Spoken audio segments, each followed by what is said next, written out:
माणिक्यवीणामुपलालयन्ती मदालतां मञ्जुलवाग्विलासाम् माहेन्द्रनीलद्युति कोमलाङ्गीं मातङ्गकन्यां मनसा स्मरामि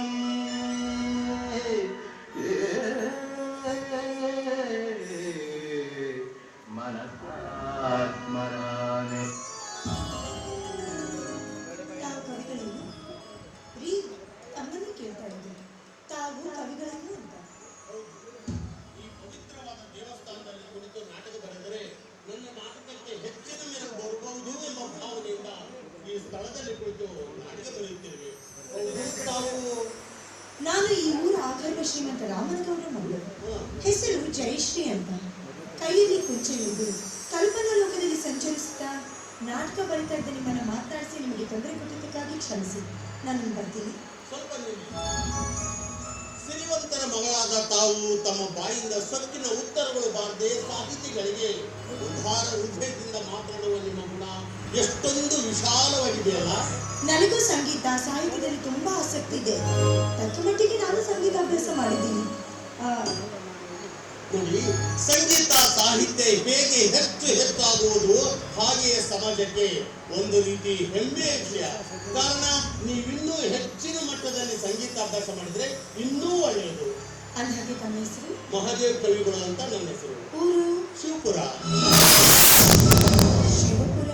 ಏಕೆ ಯಾರಾದ್ರಲ್ಲಿ ಪರಿಚಯದವರಿದ್ದಾರೇನು? ಹಾಗೇನಿಲ್ಲ, ಸುಮ್ಮನೆ ಕೇಳಿದೆ. ಅಂದಾಗೆ ಈಗ ನೀವು ಬರೀತಾರೆ ನಾಟಕ ಯಾವುದು? ಮಾನವನು ಕೊಟ್ಟಿದ್ದು ಮನೆ ತನಕ, ದೇವರು ಕೊಟ್ಟಿದ್ದು ಕೊನೆ ತನಕ ಎಂಬ ಸಾಮಾಜಿಕ ನಾಟಕವನ್ನು ಬರೆಯುತ್ತೇವೆ. ಕೈಲಾಗದ ಕಂಡ ಕೈಲಾಸ ಕಂಡ ನಾಟಕ ನಿಮ್ಮದೇ ಅಲ್ವೇ? ಅಲ್ಲ, ಅದು ಎಸ್ ಎಲ್ ಕಣ್ವಿ ಅವರು ಬರೆದಿರುವಂತಹ ನಾಟಕ. ಏಕೆ ನೀವು ಆ ನಾಟಕವನ್ನು ನೋಡಿರ್ತೀರೇನು? ಓ, ತುಂಬಾ ಸರಿ ನೋಡಿದ್ದೀನಿ. ಇದೇ ಊರಿನಲ್ಲಿ ಅಭಿನಯಿಸಿದ್ರು. ನಾಟಕ ತುಂಬಾ ಚೆನ್ನಾಗಿದ್ದು. ಈಗ ನೀವು ಬರೀತಾರೆ ನಾಟಕ ಕೂಡ ತುಂಬಾ ಮಾರ್ಮಿಕವಾಗಿರ್ಬೋದಲ್ವೇ? ಸಾಹಿತ್ಯ ರಂಗದಲ್ಲಿ ಒಳ್ಳೆಯದನ್ನೇ ಆರಿಸಿಕೊಂಡು ಕೈಯಲ್ಲಿ ಕುಂಚೆ ಹಿಡಿದು ಕೊಂಚವೂ ಕಾಲಹರಣ ಮಾಡದೆ ಕಲ್ಪನಾ ಲೋಕದಲ್ಲಿ ಸಂಚರಿಸುತ್ತಾ ಭಾವನಾ ಪರವಶನಾಗಿ ನಾನು ಬರೆಯುವಂತ ನಾಟಕ ಮಾರ್ಮಿಕವಾಗಿರುವುದರಲ್ಲಿ ಸಂದೇಹವೇ ಇಲ್ಲ. ಕವಿಗಳೇ, ಈ ರೀತಿ ನಾಟಕ ಬರೆಯುತ್ತಾ ಊರೂರು ಅಲಿಯುತ್ತ ಜೀವನ ನಡೆಸ್ತೀರಲ್ಲ, ಇದರಿಂದ ನಿಮಗಾಗುವ ಲಾಭವೇನು? ಲಾಭ ನನಗಿರದಿದ್ದರೂ ಸಮಾಜಕ್ಕೆ ಸಾಹಿತ್ಯವೇ ಒಂದು ಊರುಗೋಲಿದ್ದಂತೆ. ಅಂತೆಯೇ ಸರ್ಕಾರ ಸಾಹಿತ್ಯ ರಂಗಕ್ಕೆ ಎಂಥ ಉನ್ನತ ಸ್ಥಾನ ಕೊಟ್ಟಿದೆ ನೋಡಿ. ಅಂತೂ ನಾಟಕ ಆಡುತ್ತಾ ನೋಡುತ್ತಾ ಹೋದ್ರೆ ಸಮಾಜ ಸುಧಾರಿಸುತ್ತೆ ಅಂದಂಗಾಯ್ತು. ಖಂಡಿತವಾಗಿಯೂ. ಉದಾಹರಣೆಗಾಗಿ ತಮ್ಮನಲ್ಲಿ ಮಾತು ಕೇಳಬಹುದು, ಅದಕ್ಕೇನಂತೆ? ಕವಿಗಳಾದ ತಾವು ತಮ್ಮ ಕೃತಿಗಳಲ್ಲಿ ಹೆಣ್ಣು ಧರ್ಮದೇವತೆ, ಹೆಣ್ಣು ಬಾಳಿಗೆ ಕಣ್ಣು, ಹೆಣ್ಣು ಗೃಹಲಕ್ಷ್ಮಿ ಎಂದೆಲ್ಲ ವರ್ಣನೆ ಮಾಡಿ ಕೊನೆಯಲ್ಲಿ ಹೆಣ್ಣು ಬಾಳಿಗೆ ಹುಣ್ಣು ಅಂತ ಬರೀತಿರಲ್ಲ, ಯಾಕೆ? ನೋಡಿ, ಹೆಣ್ಣು ಹೆಣ್ಣಾಗಿ ಬಾಳಿ ಕಷ್ಟ ಕಾರ್ಪಣ್ಯಗಳನ್ನು ಮೆಟ್ಟಿ ಅನ್ಯರ ಮಾತಿಗೆ ಮನ್ನಣೆ ಕೊಡದೆ ಪತಿಯಾಜ್ಞೆಗನುಸರಿಸಿ ಅತ್ತೆ ಮಾವಂದರನ್ನ ಪೂಜ್ಯ ಭಾವದಿಂದ ಕಾಣುವ ಹೆಣ್ಣು ಒಂದು ಸಮಾಜದ ಕಣ್ಣು. ಆದರೆ ಚಿತ್ತ ಚಾಂಚಲ್ಯದ ಹೆಣ್ಣು ಅನ್ಯರ ಮಾತಿಗೆ ಮನ್ನಣೆ ಕೊಟ್ಟು ಪತಿಯಾಜ್ಞೆಯನ್ನ ಧಿಕ್ಕರಿಸಿ ಅತ್ತೆ ಮಾವಂದರನ್ನ ಕಸದಂತೆ ಕಾಣುವ ಹೆಣ್ಣು ಒಂದು ಸಮಾಜದ ಹುಣ್ಣು. ಅಂಥವಳು ಹೆಣ್ಣಾಗಿ ಹುಟ್ಟುವುದು ಸಹ ತಪ್ಪು. ನಿಜ ನಿಮ್ಮ ಮಾತು. ಆದ್ರೆ ಹೆಣ್ಣು ಹೆತ್ತವರು ತಮ್ಮ ಅಳಿಯನ ಆಶ್ರಯದಲ್ಲಿ ಬದುಕಬೇಕೆಂಬ ದುರಾಸೆಯಿಂದ ತಮ್ಮ ಮಗಳನ್ನ ಮುದುಕನಿಗೋ ಕುರುಡನಿಗೋ ಕುಂಟನಿಗೋ ಕೊಟ್ಟು ಮದುವೆ ಮಾಡ್ತಾರೆ. ಆಗ ಮನಸ್ಸಿಲ್ಲದೆ ಮದುವೆಯಾದ ಹೆಣ್ಣು ಮೊದಲ ಗೀತಿಯಾಗಿ ಪತಿಯ ಮನೆಗೆ ಕಾಲಿರಿಸಿದಾಗ, ಪತಿಯಿಂದ ಅವಳ ಆಸೆ ಈಡೇರದೇ ಇದ್ದಾಗ ಅವಳು ಬೇರೊಂದು ಮಾರ್ಗ ತುಳಿಯುವುದು ಸಹಜ. ಆಗ ತಮ್ಮಂತ ಕವಿಗಳು ಆ ಹೆಣ್ಣಿಗೆ ಕುಟಿಲಿ, ಜಾರಿಣಿ, ವೇಶ್ಯೆ ಅಂತೆಲ್ಲ ಕರೀತೀರಲ್ಲ, ಹೇಳಿ, ಇದು ಹೆಣ್ಣು ಹಡೆದವರ ತಪ್ಪು ಅಥವಾ ಮೊದಲ ಗೀತಿಯಾಗಿ ನಡೆಯಲು ಹೋದ ಆ ಹೆಣ್ಣಿನ ತಪ್ಪು ಅಂತ? ಸ್ವಲ್ಪ ಸಮಾಧಾನವಿರಲಿ. ಇದರಲ್ಲಿ ಯಾರ್ದು ತಪ್ಪಿಲ್ಲ ಅಂತ ಕಾಣಿಸುತ್ತೆ.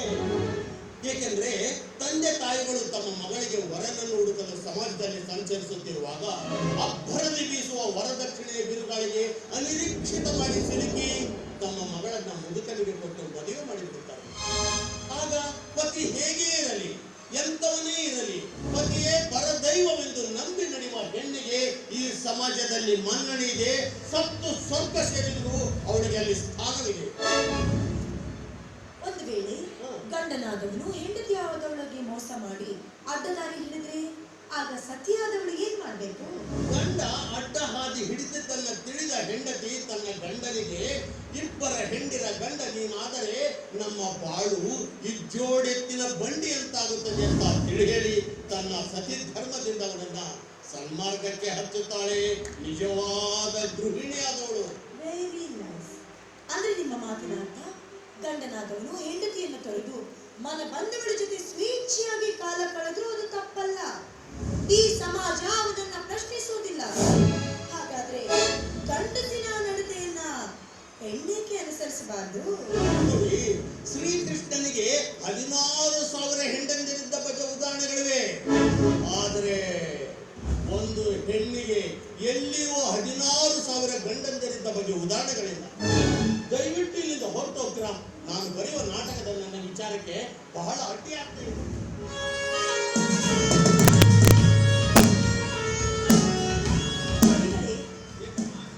ದೇವಸ್ಥಾನಕ್ಕೆ ಬಂದು ಹೋಗುವ ಜನರ ಕರ್ತನ ಬಹಳ. ಕಾರಣ ನಿಮಗೆ ನಾಟಕ ಬರೆಯೋದಕ್ಕೆ ತುಂಬಾ ತೊಂದರೆ ಆಗ್ಬಹುದು. ತಾವು ನಮ್ಮ ಮನೆಗೆ ಬಂದ್ರೆ ನಿಮಗೆ ಬೇಕಾದ ಸಹಾಯ ಸೌಕರ್ಯ ಎಲ್ಲವನ್ನ ಒದಗಿಸ್ಕೊಳ್ತೀನಿ. ಬರ್ತೀರಾ ನಮ್ಮ ಮನೆಗೆ?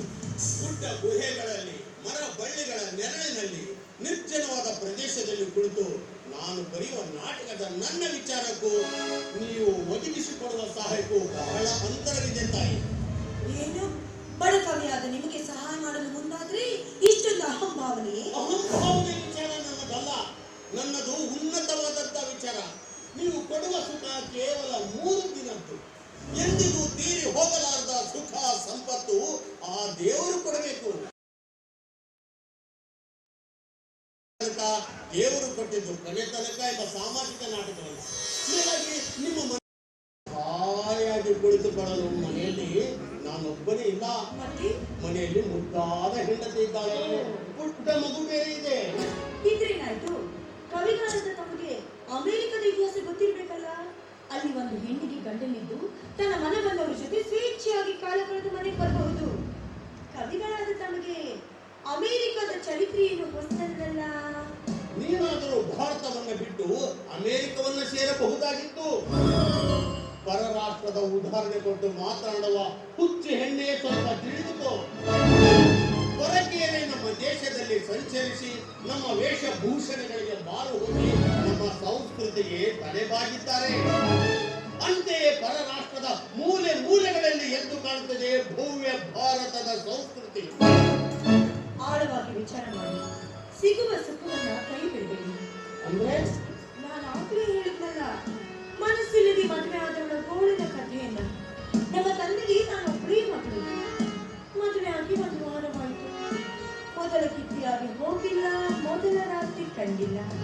ಕಾರಣ ತಾವು ಒಪ್ಪಿದ್ರೆ ಆ ಸಂಬಂಧವನ್ನ ಕಳೆದುಕೊಂಡು ನಾನು ನಿಮ್ಮೊಂದಿಗೆ.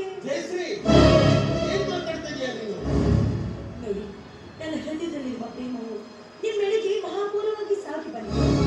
ನಿಮ್ಮೆಡೆಗೆ ಸಾಗಿ ಬಂದವಳ ಪ್ರೇಮ ನೌಕೆಯನ್ನು ನಡೆಸಲು ಮುಂದಾಗಿ ಅಂತ ಹೇಳಿದೆ.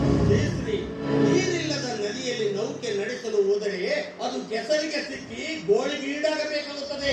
ಎಚ್ಚರವಿರಲಿ. ನೋಡಿ, ನಿಮ್ಮ ಎಚ್ಚರಿಕೆಯ ಮಾತು ನನಗೆ ಬೇಕಾಗಿಲ್ಲ. ನೀವೇನಾದ್ರೂ ನನ್ನ ಕೈ ಹಿಡಿದು ಮುನ್ನಡೆಸಿದ್ರೆ ಕ್ಷಣ ಮಾತ್ರದಲ್ಲಿ ಕುಬೇರಾಗ್ತೀರಾ.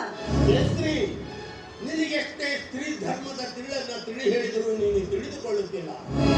ಮನೆಯಲ್ಲಿ ಗಂಡನಿದ್ದರು ಮತ್ತೊಬ್ಬರ ಮನೆಯ ಮಿಂಡರೊಡನೆ ರತಿ ಕ್ರೀಡೆಯನ್ನು ಬಯಸುವ ನಿಮ್ಮಂತ ಭಂಡ ರಂಡೇರಿಂದ ಸಮಾಜ ಅದೆಷ್ಟೋ ಹದಗೆಟ್ಟು ಹೋಗಿದೆ. ವೇಶ್ಯ ವೃತ್ತಿ ದಿನದಿಂದ ದಿನಕ್ಕೆ ಉಲ್ಬಣಿಸ ಹತ್ತಿದೆ. ಅಲ್ಲ, ಅದೆಷ್ಟು ಬೇಗನೆ ಈ ಪರಪುರುಷನೊಂದಿಗೆ ಸಂಬಂಧ ಬೆಳೆಸುವ ನೀನು ಮದುವೆಗಿಂತ ಮುಂಚೆ ಅದೆಷ್ಟು ಮಕ್ಕಳನ್ನು ಹೆತ್ತು ತಿಪ್ಪೆಯಲ್ಲಿ ಹೂತಿರುವೆಯೋ ಏನು?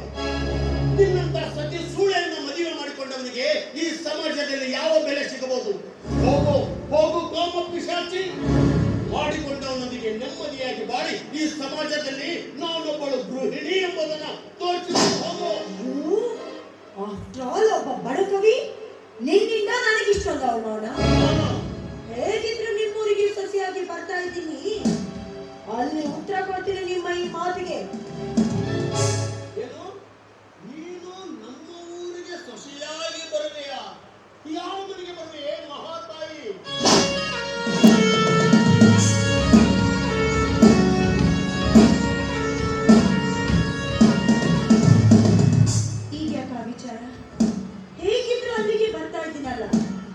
ಅಲ್ಲಿ ತೀರಿಸ್ಕೊಳ್ತೀನಿ ನನಗಿಲ್ಲಿ ಆದ ಅವಮಾನದ ಸೇಡನ್ನ.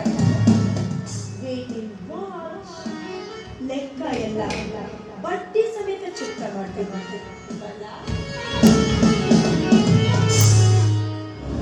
ಏನು ಇವಳು ನಮ್ಮ ಊರಿಗೆ ಸೊಸೆಯಾಗಿ ಬರುವಳಂತೆ. ಬರಲಿ ಬರಲಿ, ಅದಕ್ಕೇಕೆ ಭಯ? ಕಾಮದ ಪಿತ್ತ ನೆತ್ತಿಗೇರಿದ ಹೆಣ್ಣಿಗೆ ಬುದ್ಧಿ ಹೇಳುವುದೆಂದರೆ ಕಾಯ್ದ ಕಬ್ಬಿಣಕ್ಕೆ ನೀರುಣಿಸಿದಂತೆ.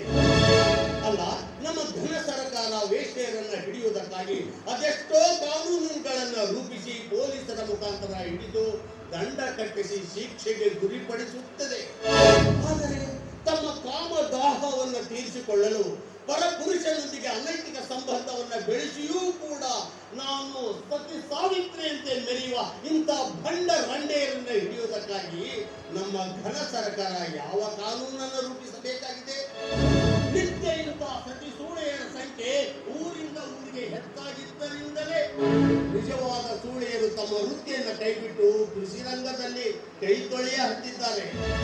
ನಮ್ಮ 21ನೇ ಶತಮಾನದ ಭಾರತ ಯಾವ ದಿಕ್ಕಿನತ್ತ ಹೊರಟಿದೆಯಲ್ಲ, ಸರಿಯಾದ ದಿಕ್ಕಿನತ್ತ ಕೊಂಡೊಯ್ಯುವಂತ ಶಕ್ತಿ ನಮ್ಮ ಯುವ ಜನಾಂಗಕ್ಕಿಲ್ಲವೇ? ಸಮಾಜ ಚಿಂತಕರಿಗಿಲ್ಲವೇ? ಓ ನನ್ನ ಯುವ ಜನಾಂಗವೇ, ಸಮಾಜ ಚಿಂತಕರೇ, ದಯವಿಟ್ಟು ಕಿವಿಗೊಟ್ಟು ಮನಸ್ಸಿಟ್ಟು ಕೇಳಿ. ಕಿವುಡರಿಗೂ ಕೇಳಿಸುವಂತೆ ಚಿತ್ಕರಿಸುತ್ತಿರುವ ಈ ಕವಿಯ ವಾಣಿಯನ್ನ. ಇದು ನಮ್ಮ ಹೆಮ್ಮೆಯ ಮಾತೃಭೂಮಿ. ಈ ಭೂಮಿಯಲ್ಲಿ ಹುಟ್ಟಿ ಬೆಳೆದವರಷ್ಟೇ ಅಲ್ಲ, ಇಡೀ ಜಗತ್ತೇ ನೆನೆದು ಅಭಿಮಾನ ಪಡಬೇಕಾದಂತ ಪುಣ್ಯ ಭೂಮಿ ಭಾರತ. ಅನೇಕ ಪ್ರಾಚೀನ ಸಂಸ್ಕೃತಿಯನ್ನ ಕಾಣಿಕೆಯಾಗಿ ನೀಡಿದ ಈ ನೆಲ ಮನುಷ್ಯನಿಗೆ ಅನೇಕ ಮೊದಲ ಪಾಠಗಳನ್ನ ಕಲಿಸಿದೆ. ಯೇಸು ಕ್ರಿಸ್ತ ಹುಟ್ಟುವುದಕ್ಕಿಂತ 600 ವರ್ಷಗಳ ಮೊದಲೇ ಇಲ್ಲಿ ಬುದ್ಧ ಹುಟ್ಟಿದ್ದ. ಅಮೆರಿಕ ಹುಟ್ಟಿದ್ದು 300 ವರ್ಷಗಳ ಮೊದಲು, ರಷ್ಯಾ 400 ವರ್ಷಗಳ ನಂತರ, ಜರ್ಮನಿ 500 ವರ್ಷಗಳ ನಂತರ. ಆದರೆ ನಮ್ಮ ಭಾರತ ದೇಶದ ಹುಟ್ಟಿನ ಬಗ್ಗೆ ಇದುವರೆಗೂ ಯಾರಿಗೂ ಸಿಲುಕಿಲ್ಲ. ಆದ್ದರಿಂದಲೇ ಭಾರತದ ಸಂಸ್ಕೃತಿಯನ್ನ ಅನಾದಿ ಅಂತ ಹೇಳ್ತಾರೆ. ಅನಾದಿ ಅಂದರೆ ಹುಟ್ಟು ತಿಳಿಯದ್ದು ಎಂದು ಅರ್ಥ. ಯಾವುದಕ್ಕೆ ಹುಟ್ಟು ಎಂಬುವುದಿಲ್ಲವೋ ಅದಕ್ಕೆ ಸಾವು ಎಂಬುವುದೂ ಇಲ್ಲ. ಮಾನವನ ಹುಟ್ಟಿನೊಂದಿಗೆ, ಪ್ರಕೃತಿಯ ಪ್ರಾರಂಭದೊಂದಿಗೆ ಬೆಳೆದು ಬಂದಿರುವ ಜೀವನದ ಪದ್ಧತಿ ನಮ್ಮದು. ಆದರೆ ಇಂದೇನಾಗಿದೆ? ನಾಗರಿಕತೆಯ ಸೋಗಿನಲ್ಲಿ ಮಾನವೀಯ ಮೌಲ್ಯ ದಿನಂಪ್ರತಿ ಕೊಲೆಯಾಗುತ್ತಲಿದೆ. ಒಂದು ವಸ್ತುವಿನ ಬೆಲೆ ದಿನದಿಂದ ದಿನಕ್ಕೆ ಏರುತ್ತಲಿದ್ದರೆ ಮನುಷ್ಯನ ಜೀವನದ ಬೆಲೆ ದಿನದಿಂದ ದಿನಕ್ಕೆ ಇಳಿಯುತ್ತಲಿದೆ ಎಂದು ನಮ್ಮ ಭಾರತ ದೇಶದಲ್ಲಿ ವೃದ್ಧಾಶ್ರಮಗಳು ಹುಟ್ಟಿಕೊಂಡವು. ಅವತ್ತೇ ನಮ್ಮ ಭಾರತ ದೇಶದ ಸಂಸ್ಕೃತಿ ಹಾಳಾಗಿ ಹೋಯಿತು. ಆದ್ದರಿಂದಲೇ ಸಹೋದರಿ ದಾನೇಶ್ವರಿ ಸಾರಂಗಮಠ ಅನ್ನುವಂಥವರು ಒಂದು ಕವನದ ಲೇಖನದಲ್ಲಿ ಹೇಳ್ತಿದ್ದಾರೆ, ರಸ್ತೆಗಳು ಅಗಲವಾಗುತ್ತಲಿವೆ, ರಸ್ತೆಗಳು ಅಗಲವಾಗುತ್ತಲಿವೆ, ಮನುಷ್ಯನ ಮನಸ್ಸು ಚಿಕ್ಕದಾಗುತ್ತಿದೆ, ದೂರ ಕಡಿಮೆಯಾಗುತ್ತಿದೆ, ವ್ಯಕ್ತಿಗಳ ನಡುವಿನ ಅಂತರ ಹೆಚ್ಚುತ್ತಿದೆ, ಕಟ್ಟಡಗಳು ಮೇಲೇಳುತ್ತಲಿವೆ, ಮೌಲ್ಯಗಳು ಕುಸಿಯುತ್ತಲಿವೆ, ದೀಪಗಳು ಝಗಮಗಿಸುತ್ತಲಿವೆ, ಅಂತರಂಗದಲ್ಲಿ ಕತ್ತಲಾವರಿಸಿದೆ. ಹಡವನ್ನ ಮೀರಿ ಜಗತ್ತು ಅಂಗೈಯಲ್ಲಿದೆ, ಆದರೆ ಯಾರ ಮನಸ್ಸು ಯಾರ ಹಿಡಿತದಲ್ಲಿಯೂ ಇಲ್ಲ. ನಮ್ಮ 21ನೇ ಶತಮಾನದ ಭಾರತವನ್ನು ಸರಿಯಾದ ದಿಕ್ಕಿನತ್ತ ಕೊಂಡೊಯ್ಯುವಲ್ಲಿ ದಯವಿಟ್ಟು ತಾವು ಕೈ ಜೋಡಿಸಿ.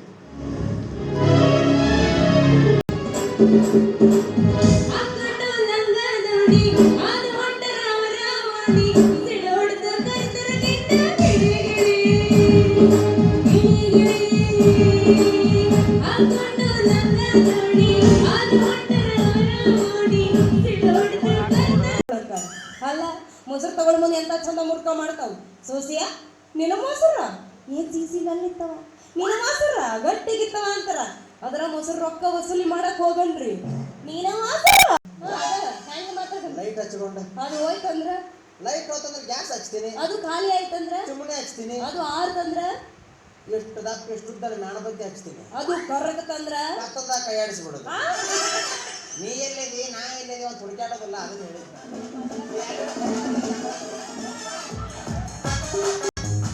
ಯವ್ವ ಮಗಳ ಸೂಸು ಯಾಕ ಯಾಕ ಬಿಟ್ಟಿವೋ ನೀ ಪೂರ ದಾರಿ ಬಿಟ್ಟಿ. ಬಿಟ್ಟಿಲ್ಲಪ್ಪ, ನಾ ಹಾಗೆ ನಿಂತೀನಿ ನೋಡು. ಅಲ್ಲವಾ ಬೆಳಿಗ್ಗೆಯಿಂದ ಸಂಜೆ ಮಟ್ಟ ಹಂಗ ಪಿರಿ ಪಿರಿ ಪಿರಿ ಪಿರಿ ತಿರುಗ್ತಿರ್ತೀಯ. ನಿನಗೆ ಅಡಿಗೆ ಹುಡುಕಾಡಿದ್ರು ಒಂದು ಸರಿಯಾಗಿ 3 ಸೇರು ಮೊಸರು ಇರಂಗಿಲ್ಲ. ನೀ ಏನು ಮೊಸರು ಮಾರಕ್ಕೆ ಹೋಗ್ತೀವೋ ಇಲ್ಲಾಂದ್ರೆ ಯಾವ್ದಾರ ಒಂದು ಬುಡಕ್ ಹಾರಿಯಾಗಿ ಮಕ್ಕೋತೀವೋ. ಬಿಟ್ಟೆವೋ ನೀ ಪೂರ ದಾರಿ ಬಿಟ್ಟಿ. ಯಪ್ಪ ಮನೆ ಬಿಟ್ಟು 5 ನಿಮಿಷ ಆಗಿರಂಗಿಲ್ಲ ಬಂದು ಬಿಡ್ತೀವಲ್ಲ ಯವ್ವ ಮಗಳ ಸೂಸು ಅನ್ಕೋತ. ನಾ ಏನು ಸಣ್ಣ ಕೂಸೇನು ಮನೆಗೆ ವಾಪಸ್ ಬರಂಗಿಲ್ಲ ಹೊಳ್ಳಿ.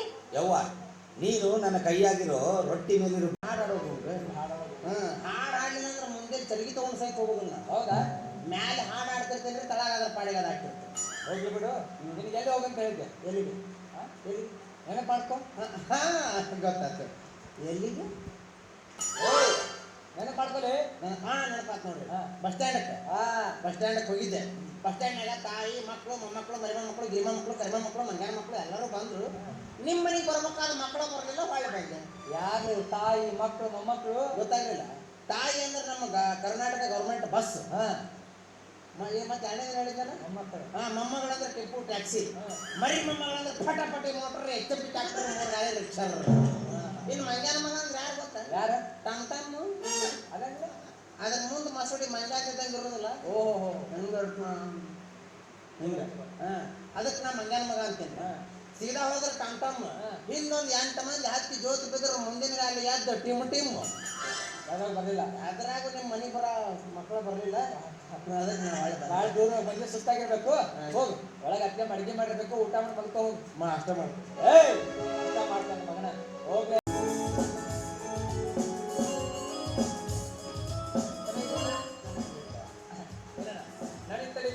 ಫೋನು ಮಾಡಲ್ಲ, ಏನೂ ಇಲ್ಲ.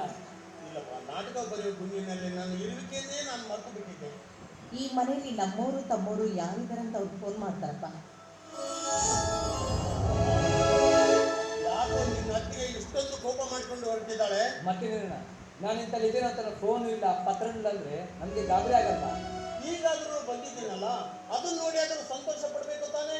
ಸರಿ ಅಣ್ಣ, ನಾನು ನಿಮ್ಮ ಹತ್ರ ಒಂದು ವಿಷಯ ಮಾತಾಡ್ಬೇಕು. ಏನಪ್ಪ ಅದು? ನಾನು ನಿಮ್ಗೆ ತಿಳಿಸಲ್ಲ, ನಾನು ಒಂದು ತಪ್ಪನ್ನು ಮಾಡಿದ್ದೇನೆ. ಏನು ತಪ್ಪಾಗಿದೆಯಾ? ಅದು ಯಾಕೆ ತಡಬಡಿಸ್ತಿದ್ಯಾ? ಅದು ನಾನು ಮತ್ತೊಂದು ಮದುವೆ ಆದ.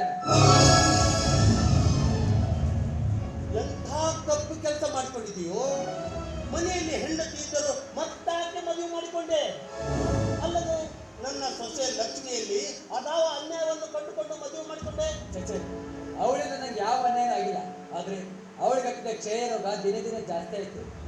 ಡಾಕ್ಟರ್ ಸಲಹೆ ಕೊಟ್ಟ ಮೇಲೆ ನಮ್ಮ ಮತ್ತೊಂದು ಮದುವೆ ಆಗಿದೆ. ಈಗ ನನ್ನ ಸೊಸೆ ಲಕ್ಷ್ಮಿ ಎಲ್ಲಿದ್ದಾಳೆ? ಅವಳು ತವ್ರ ಮನೆ ಇದ್ದಾಳೆ. ಅವಳ ಗತಿ? ತಿಂಗಳ ಹಣ ಕಳಿಸ್ತಿದ್ದೀನಿ. ನಂದೊಂದು ಮಾತು ಕಳಿಸ್ಕೊಡ್ತೀಯಾ? ಹೇಳಿ ಅಣ್ಣ. ನೋಡಪ್ಪ, ನನ್ನ ಸೊಸೆ ಲಕ್ಷ್ಮಿಯನ್ನ ತನ್ನ ತವ್ರ ಮನೆಯಲ್ಲಿ ಬಿಡುವುದು ನಮಗೆ ಭೂಷಣವಲ್ಲ. ನಾಳೆನೇ ಹೋಗಿ ಆಕೆಯನ್ನ ಈ ಮನೆಗೆ ಕರ್ಕೊಂಡು ಬರ್ತೀನಿ. ಇದಕ್ಕೆ ನಿನ್ನ ಒಪ್ಪಿಗೆ ಇದೆ ತಾನೇ? ಸರಿ ಆಯ್ತು, ನಿಮ್ಗೆ ಹೆಂಗೆ ಇರ್ತಾರೆ ಹೇಗಂದ್ರೆ ಯಾಕಪ್ಪ? ಇವತ್ತು ನಿಮ್ಮ ಸೊಸೆ ಅಂದ್ರೆ ನನ್ನ ಹೆಂಡತಿ ಮೊದಲಿಗಿತ್ತಾಗಿ ಮನೆಗೆ ಬರ್ತಿದ್ದಾಳೆ. ಇವತ್ತಿನ ರಾತ್ರಿ ನಿನಗೆ ಪ್ರಥಮ ರಾತ್ರಿ. ಸಂತೋಷ ಸಂತೋಷ. ಇಂಥ ಅಣ್ಣ ಇಂಥ ಆತ್ಮೀಯ ಪಡೆದ ನಾನೇ ಭಾಗ್ಯವಂತ. ಉಂಡಿ ತಗೊಂಬಂದಾರಿ.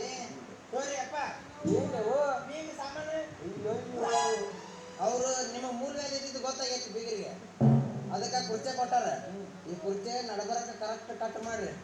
ನೀವು ಕುಂದ್ರಿ, ನಾ ತಳ ತಂದು ಬಕೆಟ್ ನೀವು ಆರಾಮದಿಯಾ? ಬೇಸಿದೆಯಾ? ಪಾಡ್ರಿಯಾ? ಟೀಕದಿಯಾ? ಆರಾಮದಿಯಾ? ನಾವಂತೂ ಆರಾಮದೇವ್ ನೋಡಪ್ಪ. ಅವರ ಇಷ್ಟೊತ್ತನ ಏನು ಕೇಳಿದ್ರಲ್ಲ ಎಲ್ಲದಕ್ಕೂ ಉತ್ತರ ಬಂದಾಕತ್ರಿ. ಯಾಕ ನಂತರ ಹನ್ನೆರಡು ವಿಚಾರ. ಓಹೋ ತಡ್ರಿ, ಅದಕ್ಕೆ ಮುಂದೆ ಕರಿ ಕರಿ ಕರಿ.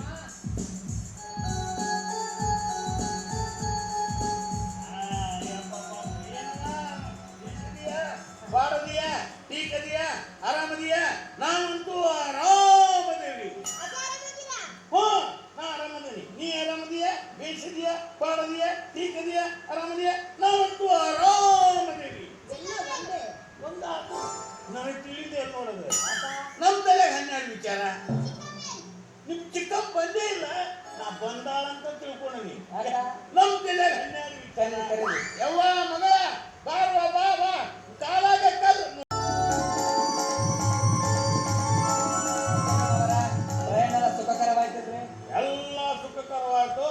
ಅಂದಂಗ ನಿಮ್ಮ ಅಣ್ಣಾರ ಕವಿಗಳು ಊರಾಗದಾರ ಇಲ್ಲ? ಇವತ್ತಾರ ಬಂದಾರ್ರಿ. ಕರಿತೀನಿ ಕರಿ ಕರಿ ಕರಿ. ಬೇಸಿದ್ರೆ ಪಾಡದ್ರೆ ಟೀಕದ್ರೆ ಆರಾಮದ್ರೆ ನಾವಂತೂ ಆರಾಮದೇವ್ ನೋಡ್ರಿ. ಯಾಕೆ ನಮ್ ತಲೆ 12 ವಿಚಾರ. ನಾವು ಆರಾಮದೀವಿ, ಪಾಡದೀವಿ, ಬೇಷದೀವಿ, ಗಾಮದೀವಿ, ಪೀಕದೀವಿ, ನಮ್ಮನೆ ಹೇಗದೀವಿ. ಯಾಕೆ ನಮ್ಮ ತಲೆಗೆ 13 ವಿಚಾರ. ಇಬ್ರು ಚಲೋ ಕೂಡಿದ್ವಿ ನೋಡಿ. ಈಗ ಬೆಳತನಕ ಬಡಿಬಹುದು. ಅಡ್ಡಿಲ್ಲ ಅಡ್ಡಿಲ್ಲ. ಅನ್ನಂಗ್ ಕೈಗಳ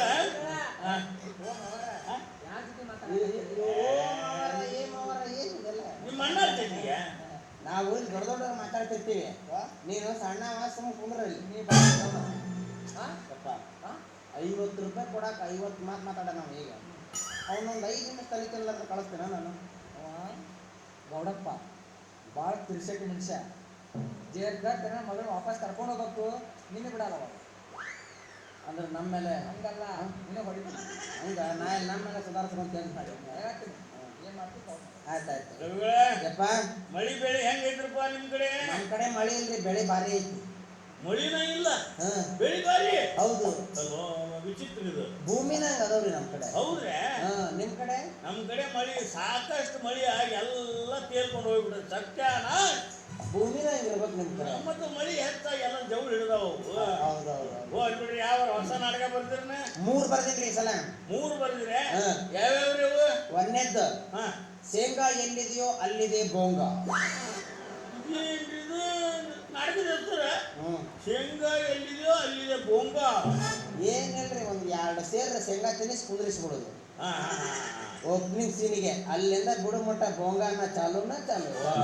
ನಾಟಕ ಭಾರಿ ಇರ್ಬೇಕು. ಮತ್ತೆ ಎರಡನೇದ್ದು ಯಾವ್ದ್ರಿ? ಎರಡನೇದ್ದು ಹಿಂದಿ.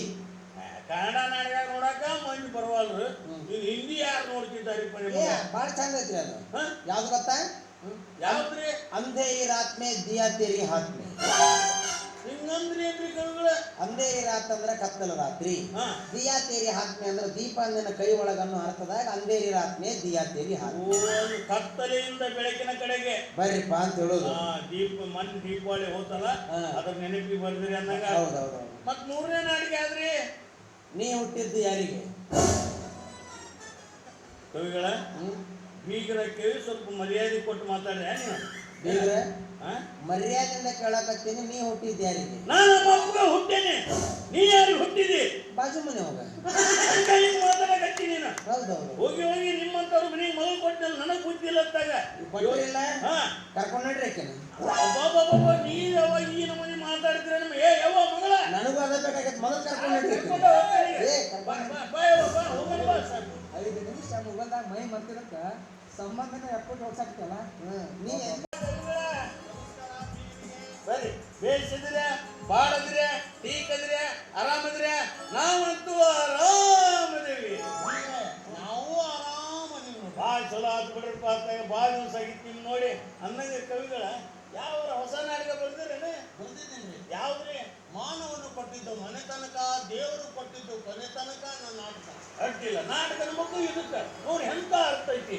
ಮಾನವ ಕೊಟ್ಟದ್ದು ಮನೆ ತನಕ, ಮನುಷ್ಯ ಕೊಟ್ಟದ್ದು ಯಾವಾಗ ಖಾಲಿ ಆಕತ್ತೆ ಹೇಳಕ್ ಬಂದ. ದೇವ್ರು ಏನು ಕೊಡ್ತಾನಲ್ಲ, ಶಾಶ್ವತ ಅದು. ಅಡ್ಡಿಲ್ಲ. ಅನ್ನಂಗೆ ಕವಿಗಳ ನಿಮ್ಮಲ್ಲಿ ಒಂದು ಮಾತು. ನನ್ನ ಮಗಳನ್ನ ಬಳ್ಳಿಯನ್ನು ಬೆಳೆಸೀನಿ, ಹೂವಿನಾಗ ಜೋಪಾನ ಮಾಡೀನಿ, ಅಕ್ಕಿನ ನಿಮ್ಮ ಉಳಿನಾಗ ಹಾಕೀನಿ. ಅಕ್ಕಿ ಸಣ್ಣ ಅಕ್ಕಿ ಏನರ ತಿಳಿಲಾರ್ದ ತಪ್ಪು ಮಾಡಿದ್ರ ಅದನ್ನ ಕ್ಷಮಾ ಮಾಡ್ಕೊಂಡು ಹೋಗಿ ನನ್ನ ಕೇಳ್ಕೊಂತಾರೆ. ನಿಮ್ಮ ಮಗಳಲ್ಲ, ನಿಮ್ಮ ಮನೆಗೆ ಯಾವಾಗ ಬಂದಿದ್ದಾಳಲ್ಲ ಅವಾಗಲಿಂದ ನನ್ನ ಮಗಳು. ನೀವೇನು ನಿಮ್ಮ ಮಗಳ ಬಗ್ಗೆ ಚಿಂತೆ ಮಾಡ್ಬೇಡ್ರಿ. ಹಾಗೆ ಆ ಯೋಗಕ್ಷೇಮ ಎಲ್ಲ ನಾವು ನೋಡ್ತೀವಿ. ಸಾಕು ಬಿಡ್ರಪ್ಪ, ಸಾಕು. ಇಷ್ಟು ಹೇಳಿದ್ರಲ್ಲ ಮನಸ್ಸಿಗೆ ಭಾಳ ಸಂತೋಷ ಆಯ್ತು. ನಾವೇನು ಬರ್ತೇವೆ. ಯಾಕ್ರಿ ಒಂದು ಅಡ್ರೆಸ್ ಇಟ್ಟು ಹೋಗ್ರಿ. ಇಲ್ಲ, ನಾವು ಬೆಂಗಳೂರಿಗೆ ಹೋಗ್ಬೇಕು, ಅರ್ಜೆಂಟ್ ಮೀಟಿಂಗ್ ಐತಿ. ಮೀಟಿಂಗ್ ಮುಗಿದ ತಕ್ಷಣ ಈಟಿಂಗ್ ಐತಿ, ಈಟಿಂಗ್ ಮುಗಿದ ತಕ್ಷಣ ಕಟ್ಟಿಂಗ್ ಐತಿ, ಕಟ್ಟಿಂಗ್ ಮುಗಿದ ತಕ್ಷಣ ಟೂರಿಂಗ್ ಐತಿ. ಹೋಗ್ಬೇಡಿ, ಕುಂತಾರ ಮಾತಾಡೋಣ ಬರ್ರಿ. ನಾ ಇಷ್ಟೊತ್ತನ ಕುರ್ಚಿ ಮ್ಯಾಗ ಕುಂತ ಮಾತಾಡಕತ್ತೀನಿ ಅಂತ ತಿಳ್ಕೊಂಡಿ. ಯಾಕ? ನಮ್ ತಲೆಯಾಗ 12 ವಿಚಾರ. ಅದು ಹೋಗ್ಬಿಡ್ರಿ, ಚಾರ ಕುಡಿ. ನಾ ಇನ್ನು ಚಾ ಕುಡ್ದಿಲ್ಲ. ಇಲ್ರಿ, ನಾ ಕುರ್ಚಿ ಮ್ಯಾಗ ಕುತ್ಕೊಂಡು ಚಾ ಕುಡ್ಕೊಂತ ಮಾತಾಡಕತ್ತೀನಿ ಅಂತ ತಿಳ್ಕೊಂಡಿ. ಯಾಕ? ನಮ್ ತಲೆಯಾಗ 12 ವಿಚಾರ. ತೋರಿ ಸಕ್ರಿ ಚಾಪ್ರಿ ಎಲ್ಲ ಬರೋ ಏ ಇಲ್ಲ ನಾವು ಅರ್ಜೆಂಟ್ ಹೋಗ್ಬೇಕಾಗೈತಿ. ಚಾ ತೋರಿ ನಮ್ ತಲೆ 12 ವಿಚಾರ, ಚಾ ನಮ್ ತಲೆ 12 ವಿಚಾರ.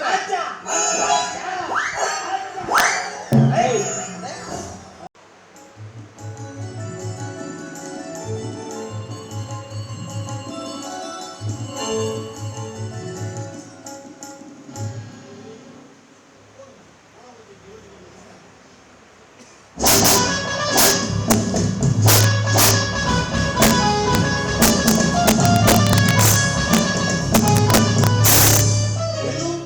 ಇವಳು ಈ ಮನೆಗೆ ಸೊಸೆ.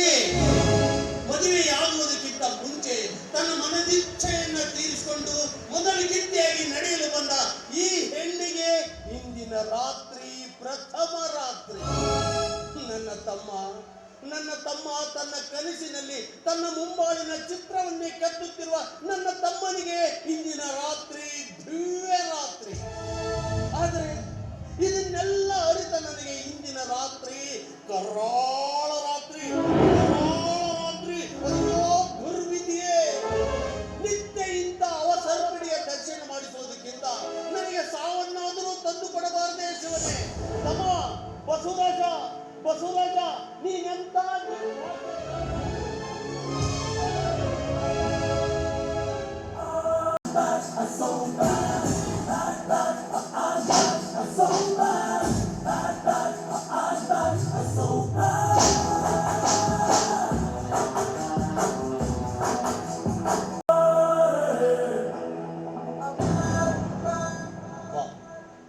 ಬಸವರಾಜನ ಹೆಂಡತಿ ಸುಂದರಿ ಅಷ್ಟೇ ಅಲ್ಲ, ಸುರಲೋಕದ ಅಪ್ಸರೆ. ಹುಲ್ಲು ಮರಳಿಯಲ್ಲಿ ನೀರಿನ ಮೈಲುಗರಿ ಬಿಚ್ಚಿ ಕುಣಿಯೋದನ್ನ ಕಂಡವನ ಮನಸ್ಸು ಹರ್ಷೋಲ್ಲಾಸವಾದಂತೆ. ಜಯಶ್ರೀಯನ್ನು ಕಂಡವನು ಲೌಕಿಕ ಜೀವನವನ್ನೇ ಮರೆತು ಅವಳನ್ನ ಬೆಂಬತ್ತಿ ತಿರುಗುವನು ಅಪ್ಪಿ ಮುಚ್ಚಿದನು.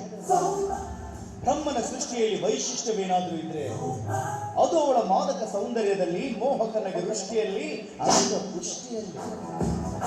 ಬ್ರಹ್ಮ ತನ್ನ ಕಲಾಕುಸುರಿನಿಂದ ಮಿಸುನಯನೆ ಕೊರೆದು ಕೆತ್ತಿದ ಅಮೃತದ ಆ ಕಲಶವನ್ನು ವಶಪಡಿಸಿಕೊಳ್ಳುವ ಬಗೆ. ಬಸವರಾಜನಂತೂ ನನ್ನ ಪ್ರಾಣ ಸ್ನೇಹಿತ. ಸ್ನೇಹದ ಮಡಿವಿನಲ್ಲೇ ಈಜಿ ತೀರಿಸಿಕೊಳ್ಳುವೆ ನನ್ನ ಕಾಮದ ಕೃಷಿಯನ್ನ.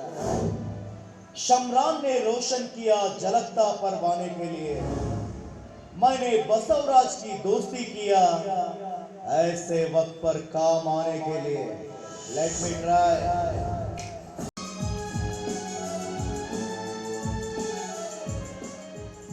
ಸ್ವಾಮಿ, ಮನೆಯ ಆಗು ಹೋಗುಗಳನ್ನೆಲ್ಲ ಮರೆತು ನೀವು ಈ ರೀತಿ ನಾಟಕ ಬರೀತಾ ಕುಳಿತರೆ ಮುಂದೆ ನಮ್ಮ ಜೀವನದ ಗತಿ ಏನು ಅಂದೆ ಜಯಶ್ರೀ ನಾನೇ ಈ ಮನೆ ಒಡತಿ ಅನ್ನೋ ಅಹಂಕಾರದ ಮಾತುಗಳನ್ನೇ ಆಡ್ತಾ ಇದ್ದಾಳೆ. ಇದನ್ನೆಲ್ಲ ಕೇಳಿ ಹೇಗಿರ್ಬೇಕು ಸ್ವಾಮಿ? ಶಾಂತ, ಯಾರ ಬಾಳಿಗೆ ಯಾರು ಒಡೆಯರು?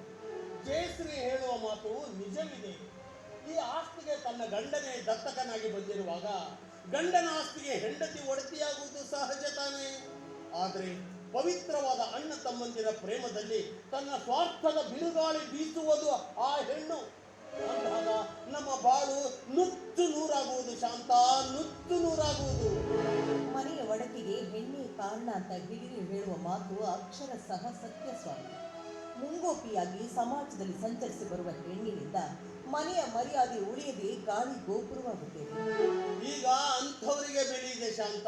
ಈ ಕಲಿಯುಗದಲ್ಲಿ ಅಂಥವರಿಗೆ ಬೆಲೆ ಇದೆ. ಹೆಣ್ಣು ದೊಡ್ಡವಳು ತಾನೆಂದು ತಿಳಿದು ಅಡ್ಡ ಹಾದಿ ಹಿಡಿದರೆ ಅವಳ ಬಾಳು ಕಾಡಿನಲ್ಲಿ ಬೆಳೆದ ಮಲ್ಲಿಗೆ ಆಗುವುದು. ಆದರೆ ಅದನ್ನರಿತು ಜಾಣವತಿಯಾಗಿ ಬಾಳು ಸಾಗಿಸಿದರೆ ಅವಳ ಬಾಳು ಬಂಗಾರಕ್ಕಿಟ್ಟ ಕುಂದಣದಂತಾಗುವುದು ಶಾಂತ, ಬಂಗಾರಕ್ಕಿಟ್ಟ ಕುಂದಣದಂತಾಗುವುದು. ಬಾಳು ಬಂಗಾರವಾಗಲಿ ಅಂತ ನಾನು ಎಷ್ಟೇ ಪ್ರಯತ್ನ ಪಟ್ಟರು ಅದು ತಪ್ಪು ಅಂತ ಮನ ಬಂದಂತೆ ಕುಳಿತಿದ್ದಾಳೆ ಜಯಶ್ರೀ. ಕುಡಿಯಲು ಬಿಡು ಶಾಂತ, ಕುಡಿಯಲು ಬಿಡು. ಕುಡಿದು ತಾಳ ತಪ್ಪಿ ಬಾಳು ನಿಂತಾಗ ತನ್ನ ಬಾಳಿನ ಬೆಲೆ ತನಗೆ ತಿಳಿಯುತ್ತದೆ ತಾನೇ. ಹೋಗಿ ಬಿಡು, ಈಗೆಲ್ಲ ಆ ವಿಚಾರ ಯಾಕೆ? ನಾನು ನಿನಗೆ ಎಷ್ಟು ಸಲ ಹೇಳಿದ್ದೀನಿ, ನಾನು ನಾಟಕ ಬರ್ಕೊಂತ ಕುಂತಾಗ ನನ್ನ ಮೂಡನ್ನ ಹಾಳು ಮಾಡಬೇಡ ಅಂತ. ಪ್ರೊಫೆಸರ್ ಈರಣ್ಣ ಹಟ್ಟಿಯವರು ಬರೆದಿರುವಂಥ ಪೊಲೀಸರು ಭಯಾನಕರೇ ಅನ್ನತಕ್ಕಂಥ ಪುಸ್ತಕವನ್ನು ಆಧಾರವಾಗಿ ಇಟ್ಕೊಂಡು ನಾನು ನಾಟಕ ಬರ್ಕೊಂತ ಕೂತಿದ್ದೆ. ನನ್ನ ಮೂಡನ್ನೆಲ್ಲ ಹಾಳು ಮಾಡಿಬಿಡ್ತೀನಿ ನೋಡಿ ನೀನು. ಇನ್ಮೇಲೆ ಹಾಗೆಲ್ಲ ಮಾಡಬೇಡ. ನಾನು ತೋಟಕ್ಕೆ ಹೋಗ್ತೀನಿ. ಮಗು ಶಾಲೆಯಿಂದ ಬಂದ ನಂತರ ಬೇಗ ತೋಟಕ್ಕೆ ಕರ್ಕೊಂಡು ಬಂದ್ಬಿಡು.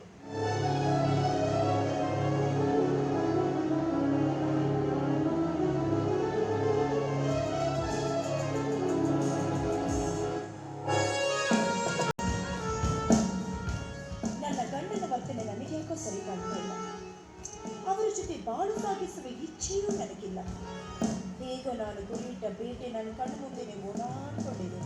ಸಮಯ ಸಾಧಿಸಿ ನನ್ನ ಭಾವನೆಯಿಂದ ನಾನು ತೃಪ್ತಿ ಹೊಂದಲೇಬೇಕು. ಇದಕ್ಕೆ ಶಾಂತಕ ಏನಾದ್ರೂ ಅಡ್ಡಿಪಡಿಸಿದ್ರೆ ಇಲ್ಲ ಸಲ್ಲದ ಅಪವಾದ ಕೊಟ್ಟು ಅವಳನ್ನೇ ಮನೆ ಬಿಡಿಸಿ ಹೊರ ಹಾಕಿದ್ರಾಯ್ತು. ಶಾಂತಕ, ಹೇ ಶಾಂತಕ, ಒಳಗಡೆ ಏನ್ ಮಾಡ್ತಾ ಇದ್ದೆ? ಅಡುಗೆ ಮಾಡ್ತಾ ಇದ್ದಮ್ಮ. ಇನ್ ಮುಂದೆ ಬೇಗ ಬೇಗ ಅಡುಗೆ ಕೆಲಸ ಮುಗಿಸಿ ತೋಟಕ್ಕೆ ಹೋಗ್ಬೇಕು ತಿಳಿದಾ? ತಂಗಿ, ನನಗೆ ಯಾಕಮ್ಮ ಈ ಕಟ್ಟಾಜ್ಞೆ? ನಾನು ಈ ಮನೆಯ ಒಡತಿ. ನನ್ನ ಆಜ್ಞೆ ಪಾಲಿಸಬೇಕಾದದ್ದು ನಿನ್ನ ಕರ್ತವ್ಯ. ಮೇಲಾಗಿ ನನ್ನ ಚಲನವಲನ ಹೇಗೆ ಇರಲಿ, ಅದರಲ್ಲಿ ನೀನು ಭಾಗವಹಿಸಕೂಡ್ದು. ನಿನ್ನ ಚಲನವಲನ ರೀತಿ ಬಿಟ್ಟು ಅನೀತಿ ಮಾರ್ಗ ತುಳಿಯ ಹತ್ತಿದ್ರೆ ಸಂಸಾರ ಅನಾಹುತಕ್ಕೀಡಾಗುತ್ತಮ್ಮ. ನಿನ್ನಿಂದ ಬುದ್ಧಿ ಹೇಳಿಸಿಕೊಂಡು ಬಾಳು ಸಾಗಿಸುವ ಅಜ್ಞಾನಿ ಹೆಣ್ಣು ನಾನಲ್ಲ. ನನ್ನ ಚಲನವಲನ ಹೇಗೆ ಇರಲಿ, ನಾನು ಅರೆಬೆತ್ತಲೆಯಾಗಿ ತಿರುಗಾಡಿ. ನನ್ನ ಮಾನ ನನಗಿರುತ್ತೆ, ನಿನ್ನ ಮಾನ ನಿನಗಿರುತ್ತೆ. ನೀನೇನಾದ್ರೂ ನನಗೆ ಸ್ವಲ್ಪ ಸಹಕರಿಸಿದ್ರೆ ನಿನ್ನನ್ನು ತೂಗು ಮಂಚದಲ್ಲಿಟ್ಟು ತೂಗ್ತೀನಿ. ಇಲ್ಲವಾದ್ರೆ ಆಳಿಗಿಂತ ಕೀಳಾಗಿ ಕಾಣ್ತೀನಿ ತಿಳಿದಾ? ನೀನ್ ನನ್ನನ್ನು ಆಳಿಗಿಂತ ಕೀಳಾಗಿ ಕಂಡ್ರು ಪರವಾಗಿಲ್ಲ. ಆದ್ರೆ ಗರತಿಯರು ಬಾಳಿ ಮಡಿದ ಈ ಮನೆಯ ಕಳಸ ಹೊನ್ನಿನ ತೇನಿನಂತೆ ಕಂಗೊಳಿಸ್ಬೇಕೇ ವಿನಃ ಭಗ್ನ ಕನ್ನಡಿ ಅಂತ ಆಗ್ಬಾರ್ದಮ್ಮ. ನಾನು ಅಪ್ಪ ಬಿತ್ತಿದ ಬೀಜದಿಂದ ಅವ್ವನ ಗರ್ಭದಲ್ಲಿ ಮೊಳಕೆ ಒಡೆದು ಹೊರಬಂದ ಶಿಶು ನಾನು. ಕಾಣದ ಲೋಕದಲ್ಲಿ ವಿಹರಿಸ್ತಿರ್ಬೇಕಾದ್ರೆ ನಡುವೆ ಸಿಹಿ ನೀರಿನ ಬಾವಿ ಒಂದು ಕಂಡಿದ್ದು. ಬಾಯಾರಿಕೆಯ ತೃಷೆ ಆರಿಸಿಕೊಳ್ಳಲು ಬಂದ ನನಗೆ ಎಸ್ ಗಂಗಾಧರ್ ಅಂತ. ನಾನು ಈ ಊರಿನ ಭೂ ಅಭಿವೃದ್ಧಿ ಬ್ಯಾಂಕ್ ಮ್ಯಾನೇಜರ್. ಗೊತ್ತಾಗ್ಲಿಲ್ಲ. ನಮಸ್ಕಾರ, ಕೂತ್ಕೊಳ್ಳಿ, ಕಾಫಿ ತರ್ತೀನಿ. ಕಾಫಿ ಟೀ ಯಾವುದು ಹಾಬಿ ಇಲ್ಲ. ಮತ್ತೆ ಸದ್ಯಕ್ಕೆ ನೀರು, ಒಂದ್ ಲೋಟ ನೀರಾದ್ರೂ ಅಷ್ಟೇ ಸಾಕು. ತಂದೆ ತಾಯಿ ಪ್ರಶ್ನೆಗೆ ಉತ್ತರ ಹೇಳಿ ಮುಂದೆ ಹೋಗಿ. ಅದಾವ ಪ್ರಶ್ನೆ ಮಾಡಿದ್ದೀರಾ? ಈ ಆಸ್ತಿಗೆಲ್ಲ ನಾನು ಹೊಡೇನು ಅಥವಾ ನಿಮ್ಮ ಗಂಡ ಹೊಡೇನು? ಸಮೀರಣ್ಣ, ನೀವು ಹೇಳಿದ್ಗೆ ಇದೇನಪ್ಪ ಹೀಗೆ ಕೇಳ್ತಾ ಇದೆಯಾ? ಈ ಮನೆಗೆಲ್ಲ ನೀನೇ ದತ್ತಕ ಮಗನಾಗಿ ಬಂದಿದ್ದೀಯ ಅಂದಮೇಲೆ ನೀನಪ್ಪ ಈ ಮನೆಗೆಲ್ಲ ಯಜಮಾನ. ನಮ್ಮನೆಯವರು ಅದು ಹೇಗಾಗ್ತಾರೆ? ಅಂದಮೇಲೆ ಜಯಶ್ರೀ ನನ್ನ ಹೆಂಡತಿ ಅಂತ ನಿಮ್ಗೆ ಗೊತ್ತಿಲ್ವೇ? ಗೊತ್ತಿರ್ದೇನಪ್ಪ. ಅದಕ್ಕಂತಾರೆ ಅವಳ ನನ್ನ ಒಡ ಹುಟ್ಟಿದ ತಂಗಿಗಿಂತ ಹೆಚ್ಚಾಗಿ ಪ್ರೀತಿಯಿಂದ ನೋಡ್ಕೊತಾ ಇದ್ದೀನಲ್ಲ. ತಂಗಿ ಅಂತೆ ತಂಗಿ, ಮೇಲೆ ತಂಗಿ, ಒಳಗೆ ಜ್ವಾಲಾಮುಖಿ, ಮುಸುಕಿನಲ್ಲಿ ಮೂಗು ಕೈಯೋ ಮೋಸಗಾತಿ ಹೆಣ್ಣು ನೀನು. ಜಯ, ನಾನೇನ್ ತಪ್ಪು ಮಾಡಿದ್ದೀನಿ ಅಂತ ಈ ರೀತಿ ಮಾತಾಡ್ತಿದ್ಯಮ್ಮ? ತಪ್ಪು ಮಾಡ್ತಾ ಇರ್ಲಿ. ಏನು ಮುಂದೆ ಅವಳು ಹೇಳೋದು ಕೇಳೋದಾದ್ರೆ ಮನೆ ಇರಬೇಕು. ಇಲ್ಲವಾದರೆ ನಿಮ್ಮ ಮನಂತೆ ಹೊರಟುಬಿಡಿ. ಕೈಲಾಗದ ಗಂಡನ ಕೈ ಹಿಡಿದಿರೋ ನೀನು ಇನ್ನು ಮುಂದೆ ನಾನು ಹೇಳಿದಾಗೆ ಕೇಳ್ಕೊಂಡಿರೋದಾದ್ರೆ ಇಲ್ಲಿ ಇರಬಹುದು. ಇಲ್ಲವಾದ್ರೆ ನಿಮ್ಮ ಮನ ಬಂದಂತ ಹೊರಟುಬಿಡಿ. ನಿಜ ಹೇಳು, ನನ್ನ ಹೆಂಡತಿಯಿಂದ ನಿನಗೆ ಅನ್ಯಾಯವಾಗಿದ್ದರೆ ನಿನ್ನ ಸಮಕ್ಷಮವೇ ಇವಳ ಕತ್ತು ಹೆಚ್ಚಿಗೆ ಬಿಡುತ್ತೇನೆ. ಶಾಂತ, ಜಯಶ್ರೀಯ ಮನನೊಯ್ಯುವಂತೆ ಮಾತನಾಡಿದ್ದೇನೆ. ಜಯಶ್ರೀಯ ಮನನೊಯ್ಯುವಂತೆ ಮಾತನಾಡಿದ್ದೇನೆ.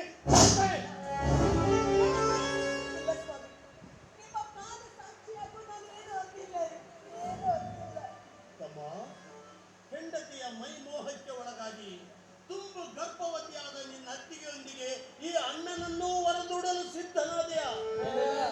ನಿಮ್ಮಂತ ಮನೆ ಮೂರ್ಖರನ್ನು ಮನೆ ಇಟ್ಕೊಂಡು ಮನೆ ಹಾಳು ಮಾಡ್ಕೊತಿದ್ದೀನಿ. ಏನು, ನಾನು ಮನೆ ಮುರುಕನೆ? ಅಲ್ಲದೆ ಇನ್ನೇನು? ಇಲ್ಲ ತಮ್ಮ, ಇಲ್ಲ. ಖಂಡಿತವಾಗಿಯೂ ನಿನ್ನ ಆಸ್ತಿಯನ್ನು ಅಪಹರಿಸಿ ಕುಬೇರನಾಗಬೇಕೆನ್ನುವ ಆಸೆ ನನಗೆ ತೃಣ ಮಾತ್ರವೂ ಇಲ್ಲ. ತಾಯಿ ಸರಸ್ವತಿಯ ಆಶೀರ್ವಾದ ಹೊಂದಿದ್ದರೆ ಅಷ್ಟೇ ಸಾಕು. ಈ ಆಸ್ತಿಯ 10 ಪಟ್ಟು ಆಸ್ತಿಯನ್ನ ಇವತ್ತಿಲ್ಲ ನಾಳೆ ಆದರೂ ಗಳಿಸಬಲ್ಲೆ.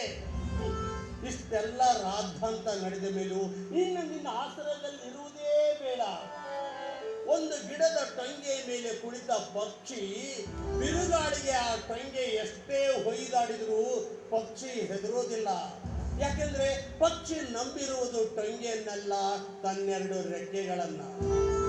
ನೀವು ಮೃಷ್ಟಾನ್ನ ಉಂಡು ನೋಟಿನ ಕಂತೆಯ ಮೇಲೆ ಮಲಗಿದರೆ ನಾವು ಅರೆವಟ್ಟೆ ಉಂಡು ಅರುಕು ಚಾಪೆಯಲ್ಲಾದರೂ ಮಲಗುತ್ತೇವೆ. ಹರಕು ಚಾಪೆಲ್ಲಾದ್ರೂ ಮಲಗರಿ, ಹಾಳು ಕುಡಿಯಲು ಬಿದ್ದು ಸಾಯಿರಿ. ನಮಗೇನ್ರಿ ಸಂಬಂಧ? ಹೌದಮ್ಮ, ಹೌದು, ನೀನು ಹೇಳ್ತಾ ಇರೋದು ನಿಜಾನೇ. ಸಂಬಂಧ ಇರುವಂತವರೇ ಬಾಯಿ ಮುಚ್ಕೊಂಡು ಸುಮ್ಮನೆ ನಿಂತಿದ್ದನಲ್ಲ. ನೀನು ಯಾವುದೋ ಮನೆಯಿಂದ ಬಂದಂತವಳು.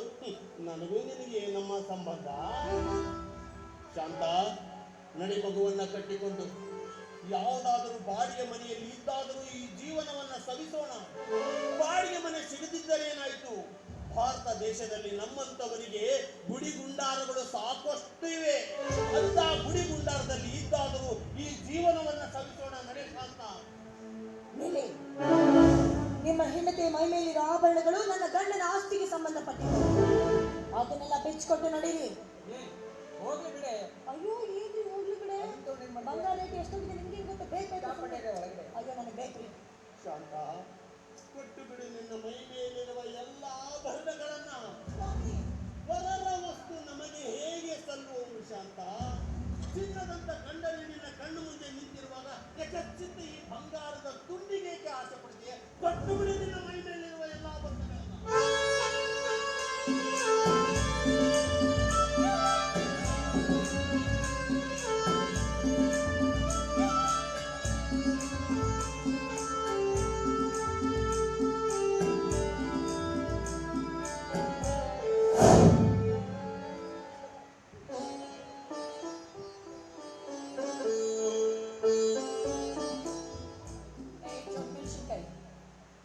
ಕೊಡೋ ಚೈನ.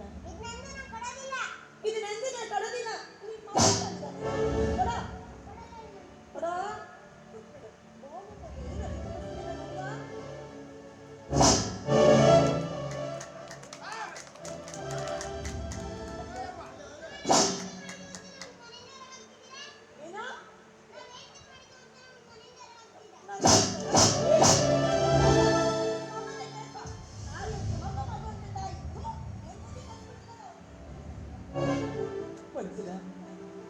ಇಂದು ಈ ನಿನ್ನತ್ತಿಗೆ ನಿನಗೆ ಬೇಡವಾಗ್ಬಿಟ್ಲೇನಪ್ಪ. ನಿನ್ನತ್ತಿಗೆ ಕೈ ತುತ್ತು ನಿನಗಿಂದು ವಿಷವಾಯ್ತೇನು? ಮಾತಾಡ.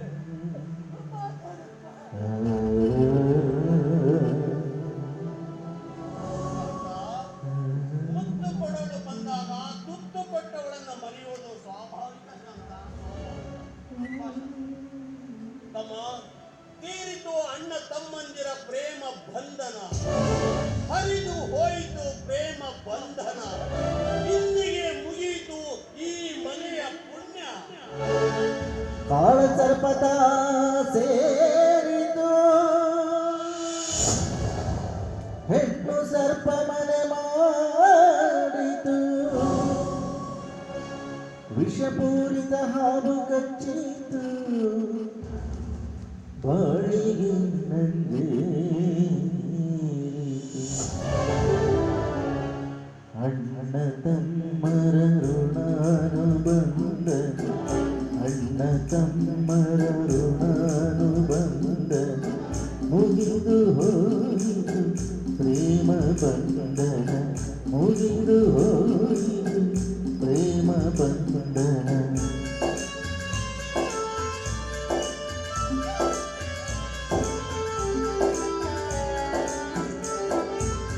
ಮುಗಿಯಿತು ಈ ಮನೆಯ ಪುಣ್ಯ ತೀರಿತು, ಮುಗಿಯಿತು ಈ ಮನೆಯ ಪುಣ್ಯ ತೀರಿತು, ಹರಿದು ಹೋಯಿತು ಕ್ಷೀರಸಾಗರ, ಕಾಳ ಸರ್ಪತ ಸೇರಿತು,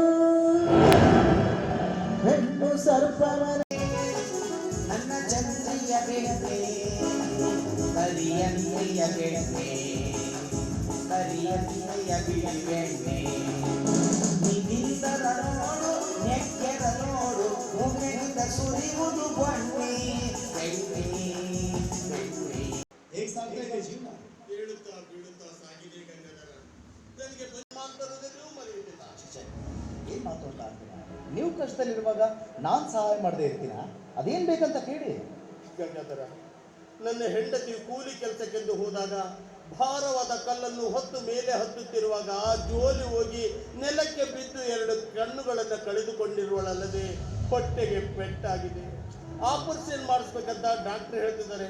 ಆಪರೇಷನ್ ಮಾಡಿಸ್ಬೇಕಾದ್ರೆ ಕೈಯಲ್ಲಿ ಬಿಡುಗಾಸು ಇಲ್ಲ, ಬಿಟ್ಟರೆ ನನ್ನ ಹೆಂಡತಿ ಬದುಕುವಂತಿಲ್ಲ. ಅದಕ್ಕಾಗಿ ಒಂದು 50,000 ರೂಪಾಯಿ ಸಾಲ ಕೊಡಪ್ಪ. ನೀ ಕೊಟ್ಟ ಸಾಲದ ಹಣವನ್ನ ನಿನ್ನಲ್ಲಿ ದುಡಿದಾದರೂ ಮುಟ್ಟಿಸುತ್ತೇನೆ. ಅಲ್ಲ ಕವಿಗಳೇ, 50,000ನ ಇಂಥ ಪರಿಸ್ಥಿತಿಯಲ್ಲಿ ಅಷ್ಟೊಂದು ಹಣ? ಸರಿ, ಏನೊಂದು ಅಡ್ಜಸ್ಟ್ ಮಾಡೋಣ ಬ್ಯಾಂಕ್ನಲ್ಲಿ. ಅಷ್ಟೊಂದು ಹಣ ನಾನು ಕೊಟ್ಟರೆ ನನ್ನ ಹಣ ವಾಪಸ್ ಕೊಡ್ತೀರಾ ಅನ್ನೋದಕ್ಕೆ ಏನು ಗ್ಯಾರಂಟಿ? ಗ್ಯಾರಂಟಿ ಕೊಡ್ತೀನಿ ಗಂಗಾಧರ. ಏನು? ಹೊಸ ಹೊಸ ನಾಟಕ ಕಂಪನಿಗಳಿಗೆ 4-5 ನಾಟಕಗಳನ್ನು ಬರೆದು ಕೊಟ್ಟಿದ್ದೀನಿ. ಅವರು ಕೊಡುವಂತ ಸಂಭಾವನೆಯನ್ನೇ ನಿನಗೆ ಯಥಾರೀತಿಯಾಗಿ ತಂದು ಕೊಡ್ತೀನಪ್ಪ. ದಯವಿಟ್ಟು ಕೊಡಪ್ಪ, ಪುಣ್ಯ ಬರುತ್ತೆ. ಅಲ್ಲ ಕವಿಗಳವರು, ಈಗಿನ ಕಾಲದಲ್ಲಿ ಕಂಪ್ನಿಗಳು ನಡೆಯೋದೇ ಕಷ್ಟ ಇದೆ. ಬರೆದಿರೋ ನಾಟಕ ಕುಂದ್ರಿಸ್ತಾ ಇಲ್ಲ ಅಂತ ಕಂಪ್ನಿ ಬಿಟ್ಟು ಹೋಗ್ತಾ ಇದ್ದಾರೆ.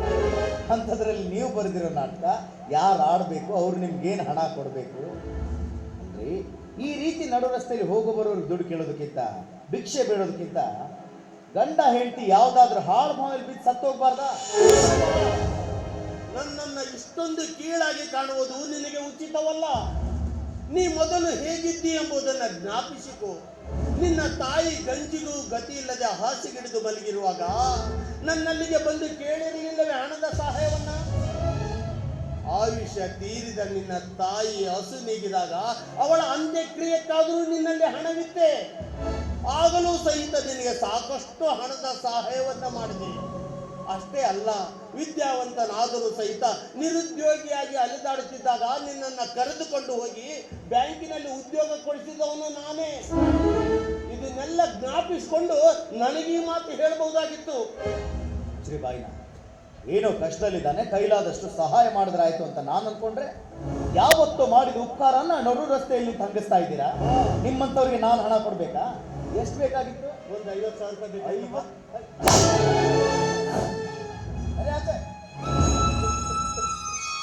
ನಿಸ್ಸಹಾಯಕನಾಗಿ ಸಹಾಯ ಕೇಳಲು ಬಂದರೆ ಬಡಿದೋಡಿಸುವ ಜನರೇ ತುಂಬಿರುವ ಈ ನಿನ್ನ ಪಾಪಿ ಪ್ರಪಂಚದಲ್ಲಿ ನಮ್ಮಂತ ಬಡವರು ಅದು ಹೇಗೆ ಬದುಕಬೇಕು ತಂದೆ? ಅದು ಹೇಗೆ ಬದುಕಬೇಕು? ನಮಸ್ಕಾರ ಅಪ್ಪ. ನಮಸ್ಕಾರ ಕಟ್ಟಪ್ಪ. ಈಗ ಹೋದವನು ಬ್ಯಾಂಕ್ ಮ್ಯಾನೇಜರ್ ಗಂಗಾಧರ ಅಲ್ರಿ? ಹೌದಪ್ಪ.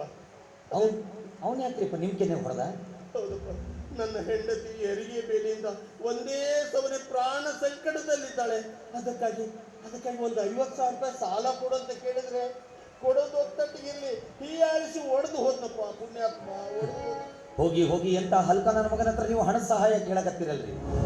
ಉಂಡು ಕೈಲಿ ಕಾಗೆ ಹೊಡೆಯಂಗಿಲ್ಲ ಪಿಂಡ್ರಿ ಮಗ. ಮರ್ತು ಬಿಟ್ಟನ್ರಿ, ನೀವು ಮಾಡಿದಂಥ ಸಹಾಯ ಉಪಕಾರವನ್ನೆಲ್ಲ ಮರ್ತಾನವ. ತಮ್ಮ ಅಂತೇಳಿ ಹೆದ್ರ ಮೇಲೆ ಕುಂದಿಸ್ಕೊಂಡು ಇಡೀ ಊರು ತುಂಬ ಮೆರೆಸಿದ್ರಿ. ನಿಮ್ಮ ಇದ್ದು ಬಂದ ಆಸ್ತಿನೆಲ್ಲ ನಿಮ್ಮ ತಮ್ಮನ ಹೆಸರಿಗೆ ಬರೆದಿಟ್ರಿ. ಈಗ ನೋಡ್ರಪ್ಪ, ನಿಮ್ಗೆ ಯಾವ ಸ್ಥಿತಿ ಬಂದೈತಿ? ಈಗಲೂ ಕಾಲ ಮಿಂಚಿಲ್ರಿ. ಊರಾಗಿ 4 ಜನ ಹಿರಿಯರನ್ನು ಕೂಡಿಸೋನು, ಅವರೇ ಏನು ನ್ಯಾಯ ತೀರ್ಮಾನ ಮಾಡ್ತಾರೋ ಮಾಡಲಿ. ಅಯ್ಯೋ ಕಟ್ಟಪ್ಪ, ಈ ಊರಿನ ಹಿರಿಯರು ಇವರು ನ್ಯಾಯ ತೀರ್ಮಾನ ಮಾಡೋ ರೀತಿ ದೇವರಿಗೇ ಪ್ರೀತಿ. ಅಕಸ್ಮಾತ್ ಒಬ್ಬ ಬಡವನ ಮನೆಯ ಹಿತ್ತಲದಲ್ಲಿ ಒಂದು ಒಳ್ಳೆಯ ಮಾವಿನ ಗಿಡ ಬೆಳೆದಿದ್ದರೆ ಅದರ ಬೀಜ ನಮ್ಮ ಸಾಹುಕಾರನ ತೋಟದ್ದು. ಅದರ ಫಲವೆಲ್ಲ ನಮ್ಮ ಸಾಹುಕಾರನಿಗೆ ಸೇರಬೇಕಾಗಿದೆ. ಅದನ್ನೆಲ್ಲ ಹರಿದು ತಂದು ಕೊಡುವಂತ ಹೇಳುವಂತ ಹಿರಿಯರೇ ತುಂಬಿರುವ ಈ ಸಮಾಜದಲ್ಲಿ ನನಗೆ ಯಾವ ನ್ಯಾಯ ಸಿಗ್ಬೋದು ಕಟ್ಟಪ್ಪ? ನನಗೆ ಯಾವ ನ್ಯಾಯ ಸಿಗ್ಬೋದು ಹೇಳು? ಅದು ನಿಜ ರೀ ಅಪ್ಪ, ಅದು ನಿಜ. ನಿಮ್ಮಂಥವ್ರನ್ನ ಕಂಡು ಬಲ್ಲವರನ್ನು ಮಾತು ಹೇಳ್ಯಾರ್ರಿ. ಇವತ್ತಿನ ಜಗತ್ತಿನಾಗ ತಾಯಿ ಸತ್ತ ಮಕ್ಕಳು ಬದುಕಬಹುದು, ಆದ್ರೆ ಬಾಯಿ ಸತ್ತ ಮಕ್ಕಳು ಯಾವ ಕಾಲಕ್ಕೂ ಬದುಕಂಗಿಲ್ರಿ ಅಪ್ಪ, ಯಾವ ಕಾಲಕ್ಕೂ. ಈಗ ಎಷ್ಟು ಬೇಕಾಗಿದ್ರಿ ಹಣ? ಒಂದು 50,000 ರೂಪಾಯಿ ಬೇಕಾಯ್ತಪ್ಪ. 50,000 ನಾ ತಂದು ಕೊಡ್ತೀನಿ ಅಪ್ಪ, ನಾನು ಕೊಡ್ತೀನಿ. ಕಟ್ಟಪ್ಪ, ನೀನ್ ಎಲ್ಲಿಂದ ತಂದು ಕೊಡ್ತೀವೋ? ನೀನು ನನ್ನ ಹಾಗೆ ಬಡವ. ಯಾಕ್ರಿ ಅಪ್ಪ ಇಷ್ಟು ಬೇಗ ನನ್ನನ್ನು ಮರೆತು ಬಿಟ್ರೇನು? ಎಲ್ಲೋ ಬೀದಿಯಲ್ಲಿ ಅನಾಥವಾಗಿ ಬಿದ್ದಿದ್ದ ನನ್ನನ್ನು ನಿಮ್ಮ ತಂದೆಯವರು ಮನೆ ಕರ್ಕೊಂಡು ಬಂದು ಒಂದು ತುತ್ತು ಅನ್ನ ಹಾಕಿ ಸಾಕ್ಯಾರ್ರಿ. ನನ್ನ ಉಪಜೀವನಕ್ಕೋಸ್ಕರ 2 ಎಮ್ಮೆ ಕೊಡಿಸಿದ್ರು. ಆ 2 ಎಮ್ಮೆಯಿಂದ ಈಗ ನಾನು 6 ಎಮ್ಮೆ ಮಾಡ್ಕೊಂಡಿದ್ರಪ್ಪ. ನಿಮ್ಮ ಹೆಂಡತಿ ಆಪರೇಷನ್ ಸಲುವಾಗಿ ನನ್ನ 6 ಎಮ್ಮೆ ಮಾರಿದ್ರೂ ಚಿಂತೆ ಇಲ್ಲ, ನಾನು ನಿಮಗೆ ಹಣ ತಂದು ಕೊಡ್ತೀನಿ. ನೀವು ಯಾರ ಹತ್ರನೂ ಹಣ ಕೇಳಕ್ಕೆ ಹೋಗ್ಬೇಡ್ರಿ ಅಪ್ಪ, ಯಾರ ಹತ್ರನೂ ಹಣ ಕೇಳಕ್ಕೆ ಹೋಗ್ಬೇಡ್ರಿ. ನಿಮ್ಗೊಂದು ಮಾತು ಹೇಳ್ತೀನಿ, ಚೆನ್ನಾಗಿ ನೆನಪಿನಾಗ ಇಟ್ಕೊರಿ. ಇವತ್ತಿನ ಜಗತ್ತಿನಾಗ ಬಡವನಿಗೆ ಬಡವನ ಆಗಬೇಕು ಹೊರತು ಶ್ರೀಮಂತ ಯಾವ ಕಾಲಕ್ಕೂ ಆಗಂಗಿಲ್ರಿ, ಯಾವ ಕಾಲಕ್ಕೂ ಆಗಂಗಿಲ್ಲ. ನಾನು ತಂದು ಕೊಡ್ತೀನಿ, ನೀವು ಇಲ್ಲಿ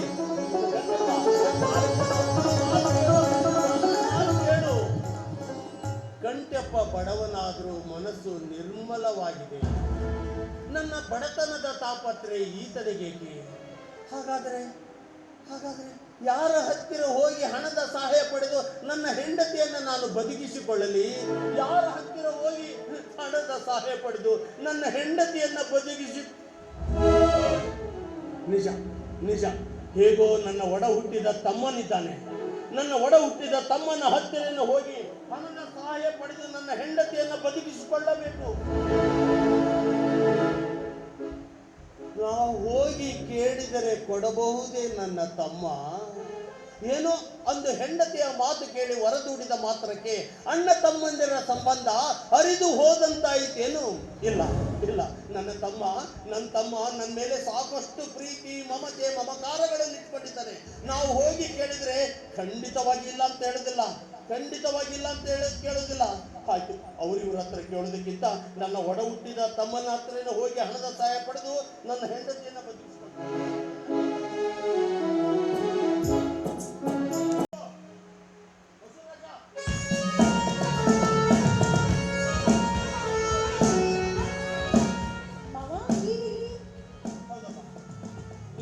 ಹೆರಿಗೆ ಬೇನೆಯಿಂದ ಒಂದೇ ಸವನೆ ಪ್ರಾಣ ಸಂಕಟದಲ್ಲಿದ್ದಾಳೆ. ಅದಕ್ಕಾಗಿ ತಮ್ಮನ ಹತ್ರ ಬಂದು ಒಂದು 50,000 ರೂಪಾಯಿ ಕೇಳೋಣ ಅಂತ ಬಂದಿದ್ದೇನಮ್ಮ. ಅಕ್ಕ ಹುಷಾರಿಲ್ವೇ ಮಾಮ? ಹೌದಮ್ಮ. 50,000 ರೂಪಾಯಿ ಹಣ ಬೇಕು. ಕೊಡ್ತೇನೆ ತಾಯಿ. ಅದಕ್ಕೆ ಯಾಕೆ ಸಂಕೋಚ ಮಾಮ? ಇದು ಯಾರ ಮನೆ? ನಿಂದೆ ಮನೆ. ಹಣ ಎಲ್ಲ ನಿಂದೆ. ಹೀಗೆ ತಟ್ಟಿದ್ದಾರೆ. ಕೊಡ್ತಾ ಇದ್ದೀನಿ.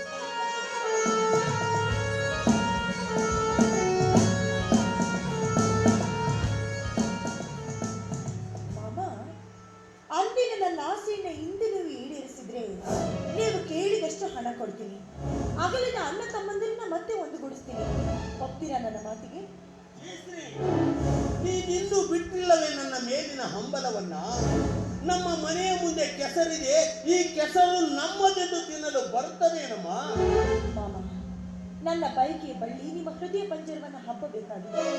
ನಿಮಗಾಗಿ ಬಾಳಿ ಬಸವಳಿದ ನನ್ನ ಮನ ಮತ್ತೆ ಚಿಗುರಡಿಬೇಕಾಗಿದೆ ಮಾಮ. ನಿನ್ನ ಬಯಕೆಯ ಬಳ್ಳಿ ಹಬ್ಬಲು ನನ್ನಲ್ಲಿ ಆಶ್ರಯವಿಲ್ಲ ತಾಯಿ. ಒಂದು ಹೆಣ್ಣು ಬೇಡಿ ಬಯಸಿ ಪ್ರೇಮ ಭಿಕ್ಷೆಯನ್ನು ಬೇಡಿದಾಗ ತಿರಸ್ಕರಿಸುವುದು ಗಂಡಸಿನ ಧರ್ಮ ಅಲ್ಲ. ತಮ್ಮನ ಹೆಂಡತಿಯನ್ನ ಮೋಹಿಸಿ ಈ ಸಮಾಜದಲ್ಲಿ ಭಂಡನಾಗಿ ಬಾಳಿದರೆ ಧರ್ಮ ಉಳಿಯುವುದಿಲ್ಲ. ಧರ್ಮ ಧರ್ಮ ಧರ್ಮ ಎಲ್ಲಿದೆ ಮಾಮ ಧರ್ಮ? ನವಮಾಸ ಹೊತ್ತು ಹೆತ್ತು ಸಾಕಿ ಸಲುಹಿದ ತಾಯಿಯೊಡನೆ ರತಿ ಕ್ರೀಡೆ ಆಡಿ ಮತ್ತೆ ಸಮಾಜದಲ್ಲಿ ತಾಯಿ ಮಗನಂತೆ ಜೀವನ ನಡೆಸ್ತಾರಲ್ಲ, ಇದ ಮಾಮ ಧರ್ಮ? ಅಣ್ಣನ ಹೆಂಡತಿಯನ್ನೇ ಆಶಿಸಿ ಅಣ್ಣನಿಗೆ ವಿಷ ಹಾಕಿಕೊಂಡು ರಂಟೆಯಾದ ಅತ್ತಿಗೆಯೊಡನೆ ನಿತ್ಯವೂ ಮೈಸುಖ ಉಣ್ಣುವರಲ್ಲ, ಇದ ಮಾಮ ಧರ್ಮ?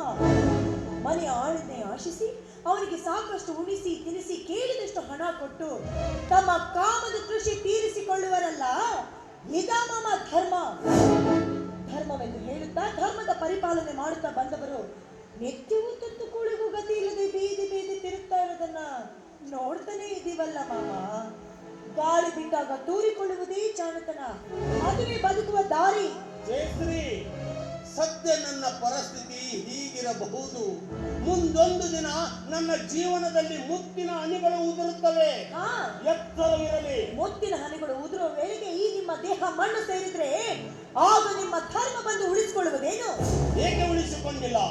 ಪತಿಯೇ ದೇವರೆಂದು ಸತಿ ಧರ್ಮದಿಂದ ನಡೆಯುತ್ತಿರುವಾಗ ಧರ್ಮದ ಶಿಖರವನ್ನೇರಿದ ಸಾಧ್ವಿ ಯಮನೊಡನೆ ಹೋರಾಡಿ ಪತಿಯ ಪ್ರಾಣ ಮರಳಿ ಪಡೆದು ಮತ್ತೆ ಮುತ್ತೈದೆಯಾಗಿ ಬಾಳಲಿಲ್ಲವೇ ಸತ್ಯವಾನನ ಸತಿ ಸಾವಿತ್ರಿ? ಅಂತವಳನ್ನ ಧರ್ಮ ಕಾಪಾಡಿತೋ ಅಥವಾ ನಿನ್ನ ಧರ್ಮ ಕಾಪಾಡಿತೋ? ಈ ನಿಮ್ಮ ಹಿಂದಿನವರ ಕೊಳ್ಳು ತತ್ವದ ಉಪದೇಶ ನನಗೆ ಬೇಕಾಗಿಲ್ಲ. ನನಗೆ ಬೇಕಾಗಿರೋದೊಂದೇ, ಅದು ನೀವು. ಒಂದು ವೇಳೆ ನೀವು ನಾನು ಹೇಳಿದಂತೆ ಕೇಳದೆ ಹೋದ್ರೆ ಇವತ್ತು ಇಲ್ಲಿ ಪರಿಸ್ಥಿತಿ ವಿಕೋಪಕ್ಕೆ ಹೋಗುತ್ತೆ. ಎಚ್ಚರಿಕೆ. ಅಕ್ಷರದ ಮಹಾಪೂರವೇ ಹೊತ್ತು ನಿಂತಿರುವ ಈ ನಿನ್ನ ವಿಕೋಪ ಅಷ್ಟೇಕೆ?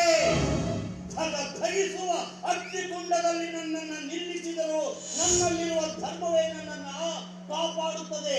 ಇದು ನನ್ನ ದೃಢ ನಿರ್ಧಾರ. ನನ್ನದು ದೃಢ ನಿರ್ಧಾರ. ನೀವು ನನ್ನವರಾಗಲೇ ಬೇಕು. ಏನು ಹೇಳಿದ್ರು ನಾನು ಕಾಮುಕನಾಗಲಾರೆ. ಈ ಕಾಮಿನಿಯು ಬೀಸಿದ ಬಲೆಯಲ್ಲಿ ಬಿದ್ದ ಮೇಲೆ ಕಾಮಕನಾಗೋದೇನ್ ಮಹಾ? ನೋಡಿ ಮಾಮ, ನೀವು ನಾನು ಹೇಳೋದು ಕೇಳಿದ್ರೆ ನನ್ನವರಾದ್ರೆ ಈ ಎಲ್ಲ ಸಂಪತ್ತಿಗೆ ನೀವು ಒಡೆಯಲಾಗ್ತೀರಾ. ಈ ಅತ್ಯಾಚಾರ ಹಿಡಿದು ಈ ಸಂಪತ್ತಿನ ಒಡೆಯನಾಗುವುದಕ್ಕಿಂತ ಇಲ್ಲಿಂದ ಹೊರಟು ಹೋಗುವುದೇ ಉತ್ತಮ. ಬೇಡಿ ಮಾಮ, ಹಾಗನ್ಬೇಡಿ. ಮನೆಯಲ್ಲಿ ಬೇರಾರೂ ಇಲ್ಲ. ನನ್ನ ಕೈ ಮುಗಿದು ಕೇಳ್ಕೊಳ್ತೀನಿ, ಇವತ್ತು ನೀವು ನನ್ನವರಾಗಿ. ಗರತಿಯರು ಬಾಳಿ ಬೆಳಗಿದ ಈ ಮನೆ ಇಂದು ವೇಶ್ಯನ ಆಗರವಾಯಿತೆ.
ಹೇಳ್ತಾರೆ. ಹೌದಪ್ಪ. ಎಷ್ಟು ಬೇಕಾಯ್ತಣ್ಣ? ಒಂದು 50,000 ರೂಪಾಯಿ ಬೇಕಾಯ್ತಪ್ಪ. ನಾನು 50,000 ಕೊಡ್ತೀನಿ, ರೂಪಾಯಿ ತಾಳಣ್ಣ. ಜಯ, ಹಣ ತೆಗೆದುಕೊಂಡು ಬಾ. ಓಕೆ.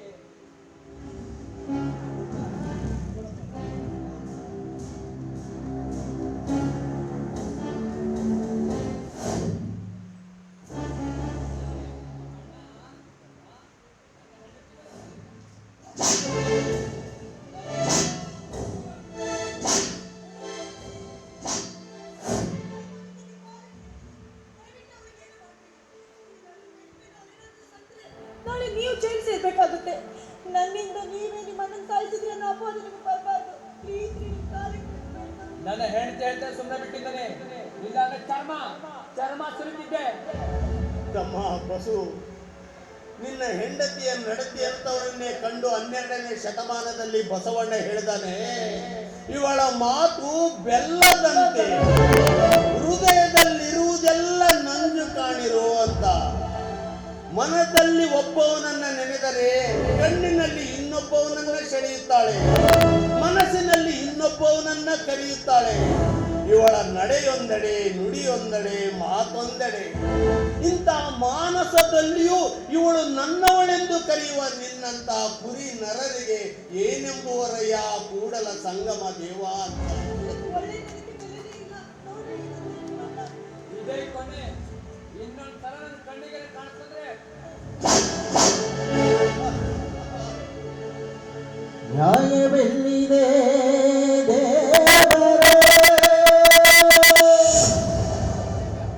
ಕಲಿಗರ್ಭದಲ್ಲಿ ಅಡಗಿದೆ, ಕರ್ಮದ ತೊಟ್ಟಿಲು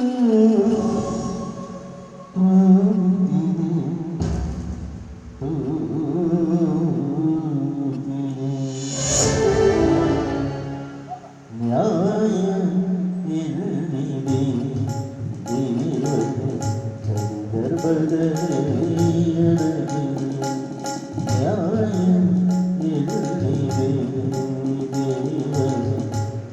ಗರ್ಭದಲ್ಲಿ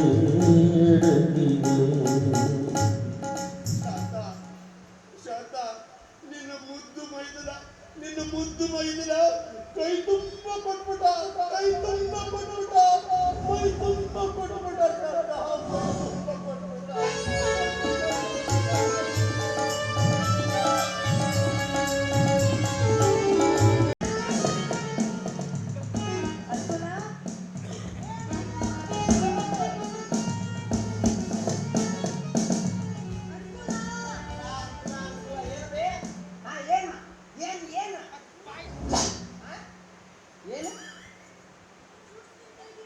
ತಿಂದ್ರೆ ಯಾರು ಬೇಡ ಅಂತಾರ? ತಪ್ಪು ವಾಸನೆ. ಇದು ಬ್ಯಾರೆ ತರಲ್ಲ, ನಿನ್ ಗಂಡಂತ ಇದು.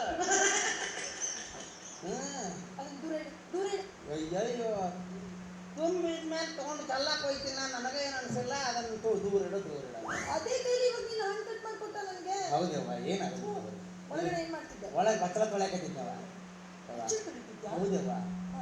ಯಾನು ಹೊಲಸ್ನ ಆಗ್ತದೆ ಬಚ್ಚಲ್ ನಿಮ್ದು? ಬಚ್ಚಲ ಅಂದ್ರೆ ಹಾಗೆ ನಾರದೆ. ಹೊಳವ ಒಂದು ಸಾಬೂನು ಹಚ್ಚಿದ್ರೆ ನಾರೋದಿಲ್ಲ. ದಿನಕ್ಕೆ 28 ಸಾಬೂನು ಹಚ್ತೀರಿ, ನಾರ್ತತಿ. ಅಲ್ಲ, ಆ ಹಣ್ಣಿ ಸಾಬೂನು ಹೊಟ್ಟೆ ಅಲ್ಲ, ಅವನ್ನೇನು ಮೈಗೆ ಹಚ್ಕೊಂತ ಏನು ತಿಂತೀವಿ? ಅದು ನನ್ನ ಬ್ಯೂಟಿ ಸೀಕ್ರೆಟ್. ಬುಟ್ಟಾಗಿ ಇಟ್ಟಿರ್ಲಿಲ್ಲ ಅವನ್ನ. ನನ್ನ ಸೌಂದರ್ಯದ ರಹಸ್ಯ. 28 ನಮೂನಿ ಸಾಬೂನು. ಮತ್ತು ನಿರ್ಮಾ ಸಾಬೂನು ಒಂದು ಹಚ್ಚಿಬಿಡು, ಅದೊಂದು ರಹಸ್ಯ ಚಲೋ ಆಕೈತಿ. ಅದು ನೀನು ಹಚ್ಚು. ಯವ್ವ, 3 ಹೊತ್ತು 3 ಸಾಬೂನು ಬ್ಯಾರೆನ ಅದಾವಲ್ವ ನೀನು? ನಿಂಗೆ ಹೇಗೆ ಗೊತ್ತಾವು? ಮತ್ತು ಬಚ್ಚಲು ತೊಳಕ್ಕೆ ನಮ್ಮ ಅಪ್ಪ ಹೋಗ್ತಾನ. ನಾನು ಹೋಗಿರ್ತೀನಿ, ನೋಡಿರ್ತೀನಿ. ಮುಂಜಾನೆ ಎದ್ದು ಕೂಡಲೇ ಮೆಡಿಯೂರಮ್ಮನ ಮಿಕ್ಸ್ ಹಚ್ತೀನಿ. ಅದು ಮೇಡಿ ಮಿಕ್ಸ್. ಮಧ್ಯಾಹ್ನ ಸಣ್ಣ ಮುಂತೂರು ಸಂತೂರ್. ಇನ್ನು ರಾತ್ರಿ ಆದ ಕೂಡಲೇ ನಿಂದೈತೇವ ಹಮ್ಮಮ್ಮ ಹಮ್ಮಮ್ಮ ಹಮ್ಮಮ್ಮ ಅದಂಗಲ್ಲ. ಅದನ್ನ ಹಚ್ತೀರಿ ಮತ್ತು ನಾರಕ್ಕೆ ಚಾಲು ಆಕೈತೆ ಅದು. ಅದಕ್ಕೆ ನನ್ನ ಕರೆದ ಕಾರಣ ಏನು? ಒಳಗಡೆ ಹೋಗಿ. ಒಳಗೆ ಹೋಗಿ ವಾರ್ಡ್ರೋಬ್ ಓಪನ್ ಮಾಡು. ವಾಟರ್ ಬಾಟ್ಲ್ ಈಗೆಲ್ಲ ರಾತ್ರಿ 10 ಮುಂದೆ. ಬೀರು ಓಪನ್ ಮಾಡು. ಅದನ್ನ ಹೇಳಿದ್ ನಾನು, ಬೀರು 10 ಮೇಲೆ ಓಪನ್ ಮಾಡ್ತೀನಿ ಅಂತ. ಅಯ್ಯೋ, ನಾನು ಹೇಳಿದ್ದು ಕಪಾಟ್ ಓಪನ್ ಮಾಡು. ಕಪಾಟ್ ಓಪನ್ ಮಾಡಿ ಕೈಗೆ ಏನು ಸಿಗುತ್ತೆ ಅದನ್ನ ತಗೊಂಡ್ ಬಾ. ಕೈಗೆ ಏನು ಸಿಗುತ್ತೆ ಅಂತಾರಲ್ಲ, ಹಾ, ಅದ್ರಾಗ ಏನೇನಾರು ನೀವು ವಸ್ತುಗಳು ಇರ್ತೀರ ಅವನ್ನೆಲ್ಲ. ಸೀರೆ ತಗೊಂಡ್ ಬಾ. ಹೋಗು. ಸೀರೆ ತರಲ? ಹಾ. ಆಯ್ತವ, ಸೀರೆ ತರ್ತೇನೆ. ಹಾ.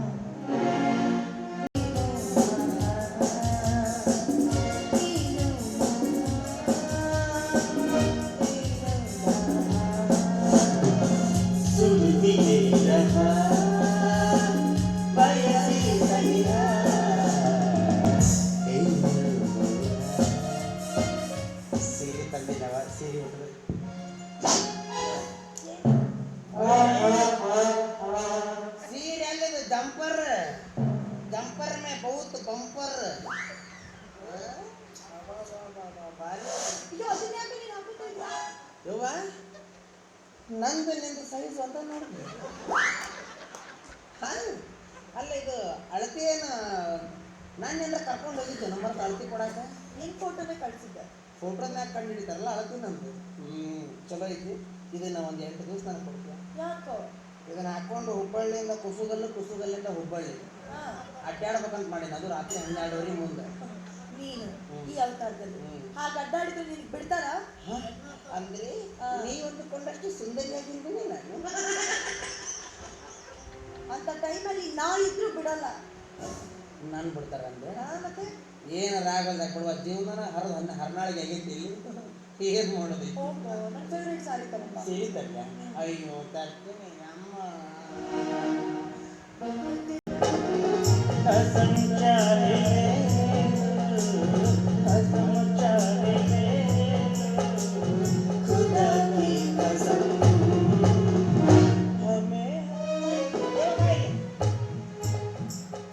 ಬಹಳ ದಿನಗಳಿಂದ ಒಂದು ಆಸೆ ಅದು ಈ ಸೀರೆ ನಾನು ನಿಮ್ಗೆ ಉಡಿಸ್ಲೆ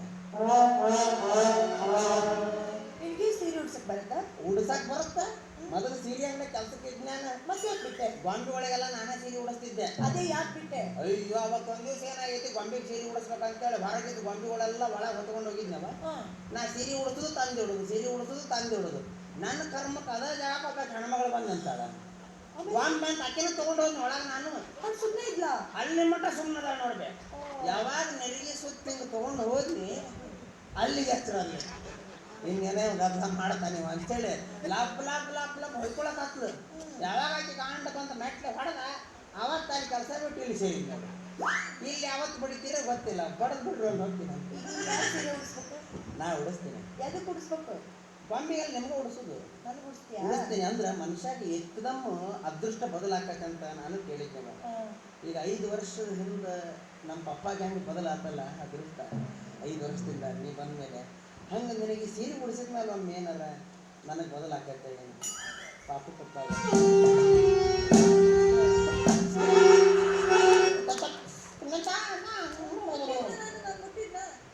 ನೀ ಟಿ ಸಿ ಇದ್ದಂಗೆ ಬೇವು ಆ ಬಾಜು ಬಂದ್ರೆ ಸಾಕು ಕರೆಂಟ್ ಹೊಡಿತೈತಿ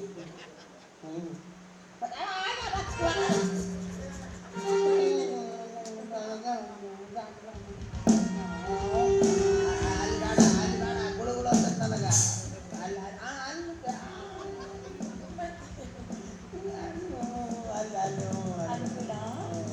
ನೀನು ನನಗೆ ಸೀರೆ ಉಡಿಸ್ತೀಯಾ? ಒಮ್ಮೆ ನೀ ನನಗೆ ಸೀರೆ ಉಡ್ಸೋ ಕಾಲ ಮುಂದೆ ಇದೆ.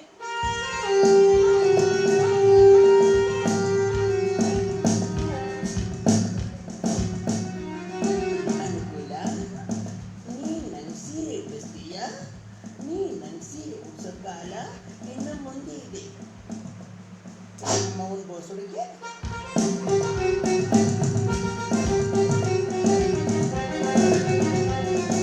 ಅಂದ್ರೆ ನಂದು ಆಫರ್ ಬಂದ ಬಿಡುತ್ತೆ ಹಿಂಗೆ ಬರುತ್ತಂತ ನಾ ತಿಳ್ಕೊಂಡಿರ್ಲಿಲ್ಲ 1ನೇದವ ಇವ 2ನೇದವ ಅವ 3ನೇದವ ನಾನು ಇನ್ನಿಬ್ರು ಸೇರ್ಕೊಂಡ್ಬಿಟ್ರೆ ಈಕೆ ಪಾಂಚಾಲಿ ನಾವು ಪಾಂಡವರು ಏನು ಅಡ್ಡಿ ಇಲ್ಲ ಈ ಮನೆ ಅರ್ಧ ಒಡಿಸ್ಬಿಡ್ತೀನಿ ಅರ್ಧ ಒಡಿಸಿ ಈ ಕಡೆ ಸಪ್ರೇಟ್ ನಂದೊಂದು ಬಿಲ್ಡಿಂಗ್ ನಾ ಹಾಕಿಸ್ಕೊತೀನಿ ಈ ಕಡೆ ಬಸವರಾಜಪ್ಪನ ಈ ಕಡೆ ಆಕೆ ಹೆಸರಿನಾಗ ಇದ್ದಿದ್ದು ರೊಕ್ಕ ಪಕ್ಕ ಬಂಗಾರ ಗಿಂಗಾರ ಎಲ್ಲ ತೊಗೊಂಡು ಏನು ಹೊಯ್ಕೊಂತ ಕುಂದ್ರದ ಇನ್ನು ಹಚ್ತೀನಿ ಹೊಯ್ಕೊಂತ ಕುಂದ್ರಕ್ಕೆ ಮ್ಯಾಟ್ ತೊಗೊಂಡು ಹೊಡ್ಕೋಬೇಕ್ರಿ ನಮ್ಮ ವಿಚಾರಕ್ಕೆ ಇವ್ರು ನಮಗೆ ಅನ್ನ ಹಾಕೋ ದಣಿ ಹೆಂಡತಿ ನಮಗೆ ಜನ್ಮ ಕೊಟ್ಟ ತಾಯಿ ಇದ್ದಂಗೆ ನಮ್ಮ ತಾಯಿ ಮೇಲೆ ನಾವು ಕೆಟ್ಟ ಮನಸ್ಸು ಮಾಡ್ಬೇಕ ಚೆಕ್ ಮಾಡಬಾರ್ದ್ರಿಪ್ಪ ಮಾಡಬಾರ್ದು ಮೊದಲು ಕವಿಗಳು ಈ ಮನೆ ಒಳಗಿದ್ದಾಗ ಈ ಮನೆಗೆ ಸಾಹಿತಿಗಳ ಬರ್ತಿದ್ರು ಪುಣ್ಯವಂತರ ಬರ್ತಿದ್ರು ಯಾವಾಗ ಈ ಮಹಾತಾಯಿ ಮನೆಯೊಳಗೆ ಕಾಲಿಟ್ಲು ಅವತ್ತ ಈ ಮನೆ ಅನ್ನೋದು ಸತ್ಯನಾಶ ಆಗಿ ಹೋಯ್ತು ಈ ಮನ್ಯಾಗ ನಡೆಯಕತ್ತಿದ್ದು ಎಲ್ಲ ಅನ್ಯಾಯನ ಕಣ್ಣಾರೆ ನೋಡಕತ್ತೀನಿ ಹೋಗಿ ಬಸವರಾಜಪ್ಪ ಹೇಳಕ್ಕಾಗೋದು ಮನಸ್ಸಿನಾಗ ಇಟ್ಕೊಂಡು ಸುಮ್ಮನೆ ಇರಕ್ಕೂ ಆಗೋದು ಬಸವರಾಜಪ್ಪ ಹೇಳ್ಬೇಕಂದ್ರೆ ಎಲ್ಲಿ ಸಂಸಾರ ಹಾಳಾಗುತ್ತೆ ಅನ್ನೋದೊಂದು ಚಿಂತೆ ಮನಸ್ಸಿನಾಗ ಇಟ್ಕೊಂಡು ಸುಮ್ಮನಿದ್ರೆ ಅನ್ನ ಹಾಕೋ ದಣಿಗೆಲ್ಲಿ ಮೋಸ ಮಾಡಕತ್ತೀನಿ ಅನ್ನೋದು ಮತ್ತೊಂದು ಚಿಂತೆ ಆದರೂ ಇದನ್ನೆಲ್ಲ ನೋಡಿಕೊಂಡು ಮೂಕಾಗಿದ್ದು ಬಿಡೋದ ಒಳ್ಳೇದ್ರಿಪ್ಪ ಮೂಕಾಗಿದ್ದು ಬಿಡೋದ ಒಳ್ಳೇದು ಮೂಕನಾಗಬೇಕು ಜಗದೊಳು ರಾಜ್ಯಾಗಿರಬೇಕು ಎಲ್ಲ ಕಳ್ಕೊಂಡು ನಿನಗ ಇನ್ನೊಂದು ಜೊತೆ ಚಪ್ಪಲ್ ಇಲ್ದಂಗೆ ಆಗೈತಿ. ಹಾ, ಅತ್ತಿಯಮ್ಮನ ಮನೆಗೆ ಹೊರಗೆ ಹಾಕಿದೆ. ಅತ್ತಿಯಮ್ಮ ನಮ್ಮಿಬ್ಬರನ್ನ ಹೊಟ್ಟೆ ಹುಟ್ಟಿದ ಮಕ್ಕಳನ್ನ ನೋಡ್ಕೊಂಡಿದ್ದಲ್ಲ. ಅತ್ತಿಯಮ್ಮ ಮನೆಗೆ ಬಿಟ್ಟು ಹೋದ್ಲು. ಆಕೆ ಹೋಗಿದ್ದೆ ನನಗೆ ಚಿಂತೆ ಬಂದಿಲ್ಲ. ಜಳಕ ಮಾಡಿ ಕಳೆದ ಅಂಡ್ರಿವರ್ ಅಲ್ಲೇ ಐತಲ್ಲ ಬಚ್ಚಲ್ದಾಗ ನಂದು, ಅದನ್ನು ಒಗೆಯೋದಿಲ್ಲ. ಕಡೆಗೆ ನೀರು ಒಗದ್ಯಾ? ವಿಷಯ ಹೇಳಿದ್ ನಾನು. ಅಣ್ಣ ಪ್ರಭು ಕೆಳಗೆ ಬಂದಾಗ ಅಣ್ಣನ ಹೊಡೆದಲ್ಲಪ್ಪ. ಇನ್ನು ಏನು ಮಾಡ್ಬೇಕಂತ ಮಾಡಿ ನೀನು? ನಿನಗೆ ಮಾನವೀಯತೆ ಇಲ್ಲ, ಮನುಷ್ಯತ್ವ ಇಲ್ಲ, ನೀ ಗಂಡಸ್ತನ ಇಲ್ಲ. ಅದ ಬೇರೆ ಇದೇ ಬೇರೆ ವಿಚಾರ. ನಾನು ಅಣ್ಣ ಹೊಡಿಬೇಕು ನೀನು. ಹೋಗ ಅಕ್ಕಿನಂತೂ ಹೊಡ್ಯಾಕ ನಮ್ಮನ್ನ ಹೊಡೆಯವ ನೀನು. ಏನ್ ಮಾಡ್ರದ ಇದು? ಬಾ ಒಂದಿದ್ರು ಸಾಕಿದೆ.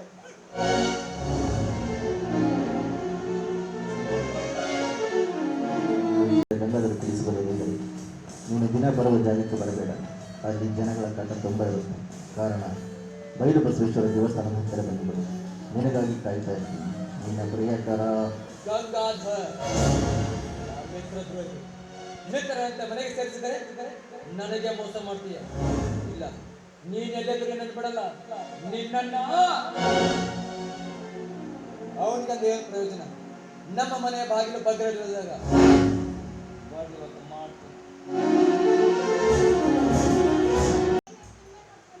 ಅಯ್ಯೋ ದೇವ್ರೆ, ಮಹಾರಾಜರಿಗೆ ಬೆಳೆದ ನನ್ನ ಕಂದ ಅಮ್ಮ ಹಸಿವು ಹಸಿವು ಅಂತ ಇದೆ. ಎಲ್ಲಿಯಾದ್ರೂ ಕೂಲಿ ಕೆಲ್ಸಕ್ಕೆ ಹೋಗ್ಬೇಕಂದ್ರೆ ಹಾಳಾದ ಕಣ್ಣು ಬೇರೆ ಕಾಣಲ್ಲ. ಕೂಲಿ ಕೆಲಸ ಹುಡ್ಕೊಂಡು ಬರ್ತೀನಿ ಅಂತ ಹೋದವರು 2 ದಿನವಾಯ್ತು, ಇವರು ಬರಲಿಲ್ಲ. ಮಗು ಬೇರೆ ಜ್ವರದಿಂದ ನರಳ್ತಾ ಇದ್ದೀನಿ, ಏನ್ ಮಾಡಿ? ಅಣ್ಣ ತಮ್ಮಂದ್ರ ಅಕ್ಕ ತಂಗಿರ ಯಾರಾದ್ರೂ ಭಿಕ್ಷೆ ನೀಡಿ ಪುಣ್ಯ ಕಟ್ಕೊಳ್ಳಿಯಪ್ಪ, ಪುಣ್ಯ ಭಿಕ್ಷೆ ನೀಡಿ ದಾನ ಮಾಡಿರಿ. ಭಿಕ್ಷೆ ನೀಡಿ ದಾನ ಮಾಡಿರಿ. ಭಿಕ್ಷೆ ನೀಡಿ.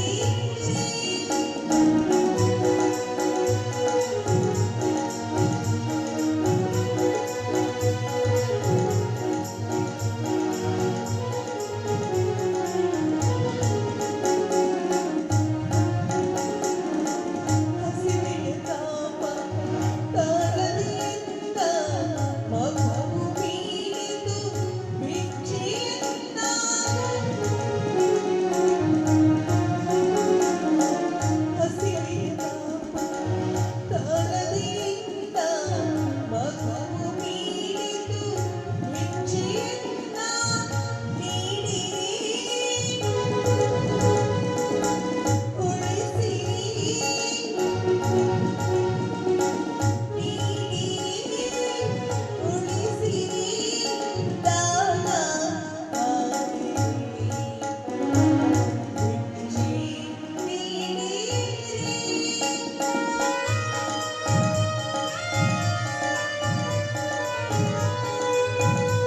ಶಾಂತ.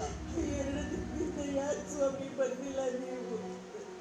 ಏನ್ ಮಾಡ್ಲಿ ಶಾಂತ, ನಾಟಕ ಬರ್ಕೊಂತ ಕೂತ್ಬಿಟ್ಟೆ, ಎಲ್ಲ ಮರ್ತು ಬಿಟ್ಟೆ. ನಾಟಕ ಬರ್ಕೊಂತ ಕೂತ್ಬಿಟ್ಟೆ, ಜಗತ್ತನ್ನೇ ಮರ್ತು ಬಿಟ್ಟೆ ಶಾಂತ.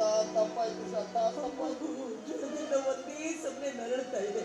ಅಲ್ಲದೆ ಬಾಬು ಕೂಡ ಅಮ್ಮ ಹಸಿವು ಅಂತ ಇದ್ದಾರೆ. ಅವನ ಹಸುವನ್ನ ನೋಡೋಕ್ಕಾಗದೆ ಭಿಕ್ಷೆ ಬೇಡ್ಬಿಟ್ಟೇರಿ.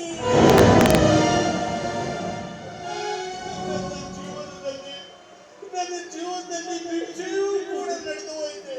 ಬಾಬು, ನನ್ನ ತಪ್ಪನ್ನು ಮನ್ನಿಸ್ಬಿಡಪ್ಪ.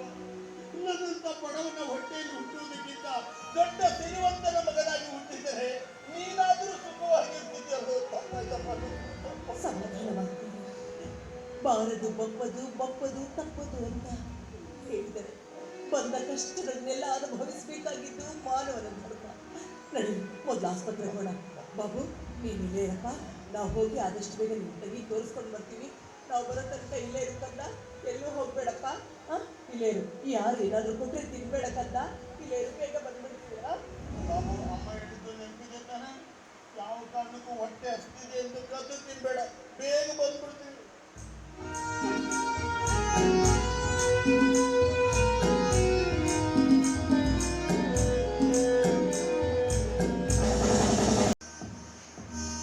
ಯಾರು ಪುಟ್ಟ ನೀನು? ಓಹೋ, ನಮ್ಮ ಮಹಾದೇವ್ ಕವಿಗಳ ಮಗನ ನೀನು? ಯಾಕೆ ಇಲ್ಲಿ ನಿಂತಿದೆಯಾ? ಎಲ್ಲಿ ನಿಮ್ಮ ಅಪ್ಪಾಜಿ ಅಮ್ಮ? ಹಾಸ್ಪಿಟ್ಲಿಗೆ ಹೋಗಿದ್ದಾರಾ? ಯಾರಿಗೂ ಹುಷಾರಿಲ್ಲ? ನಿಮ್ಮ ತಂಗಿಗೆ ಹುಷಾರಿಲ್ವಾ? ನೀನು ಇಲ್ಲೇ ಬಿಟ್ಟು ಹೋಗ್ಬಿಟ್ರ ಅವರು? ಚಿಕ್ಕಿದ್ದೆ ಮತ್ತು ಅವತ್ತು ಇವರಪ್ಪ ಇದೇ ರಸ್ತೆಯಲ್ಲಿ ನನ್ನ ಬಾಯಿ ಬಾಯಿಗೆ ಮಾತಾಡಿದ್ದ. ಆದರೆ ಸೇಡನ್ನು ನಾನು ಇವತ್ತು ತೀರಿಸ್ಕೊಳ್ಳೇಬೇಕು. ಬೇಡ?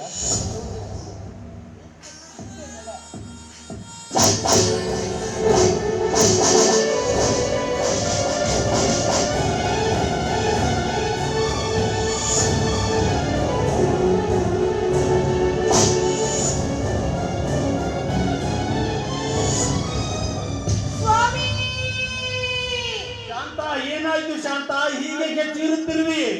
ಆಸ್ಪತ್ರೆ ಸೇರೋ ಮುನ್ನನೇ ಮಗು ಸತ್ತು ಹೋಯ್ತು ರೀ. ಶಾಂತ, ದೇವರು ನಮ್ಮ ಮೇಲೆ ಎಷ್ಟು ಕ್ರೂರ ದೃಷ್ಟಿ ಬಿಟ್ಟಿದ್ದನಲ್ಲ, ಎಷ್ಟೊಂದು ವಕ್ರ ದೃಷ್ಟಿ ಬೀರ್ತಿದ್ದನಲ್ಲ ಶಾಂತ. ಶಾಂತ, ಪೂರ್ವ ಜನ್ಮದ ಕರ್ಮವನ್ನು ನಾವು ಅನುಭವಿಸಲೇಬೇಕು. ಶಾಂತ, ಸತ್ತ ಮಗುವನ್ನ ಮಣ್ಣಲ್ಲಿ ಹೂಳಿ ಬದುಕಿದ್ದ ಮಗುವನ್ನ ನೋಡಿ ಹೊತ್ತು ಕಳೆಯೋಣ ಬಾ ಶಾಂತ.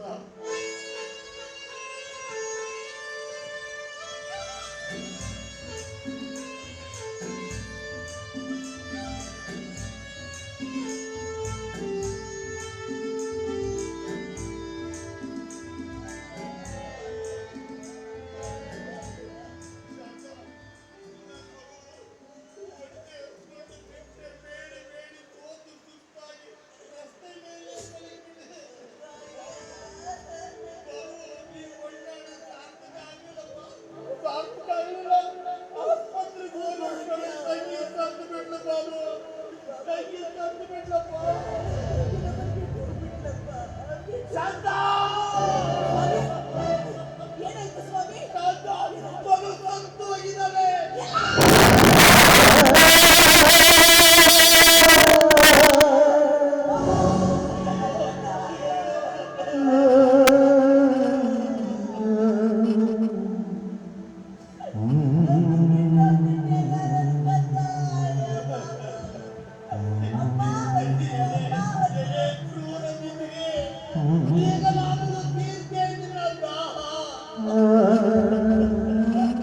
ಯಾರಿಗೂ ಬಾರದ ಬಡತನ ನನಗೆ ಬಂದಿದ್ದರು.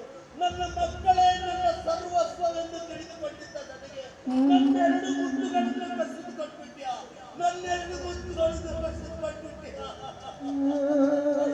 ಅಳು ಅಳು ಅಳು. ಅವಳನ್ನು ಶರಣರಿಸಿದ ಶಿವನೇ, ಅಧಿಕಾರ ಇದೆ ಅಂತ ಈ ರೀತಿ ಕಷ್ಟ ಕೊಡ್ಬಾರ್ದಾಗಿತ್ತಪ್ಪ, ಕಷ್ಟ ಕೊಡ್ಬಾರ್ದಾಗಿತ್ತು. ಸರಿ, ನಮ್ಮ ಮಕ್ಕಳೇ ನಮ್ಮನ್ನ ಬಿಟ್ಟು ಹೋದ್ಮೇಲೆ ನಾವು ಯಾರಿಗೋಸ್ಕರ ಬದುಕಬೇಕು? ನಾವು ಸತ್ತೋಗೋಣ ರೀ, ನಾವು ಸತ್ತೋಗೋಣ ರೀ.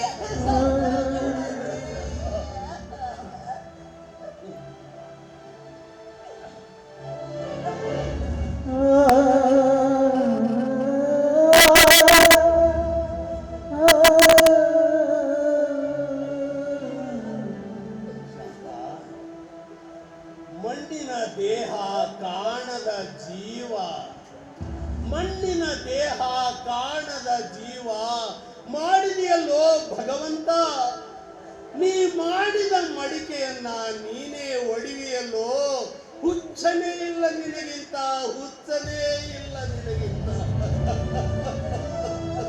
ಶಾಂತ, ಅಳಬೇಡ ಅಳಬೇಡ. ಅತ್ತನೇ ನನ್ನ ಕುಲದೇವರಾಣೆ ಆಗಿದೆ ನೋಡು.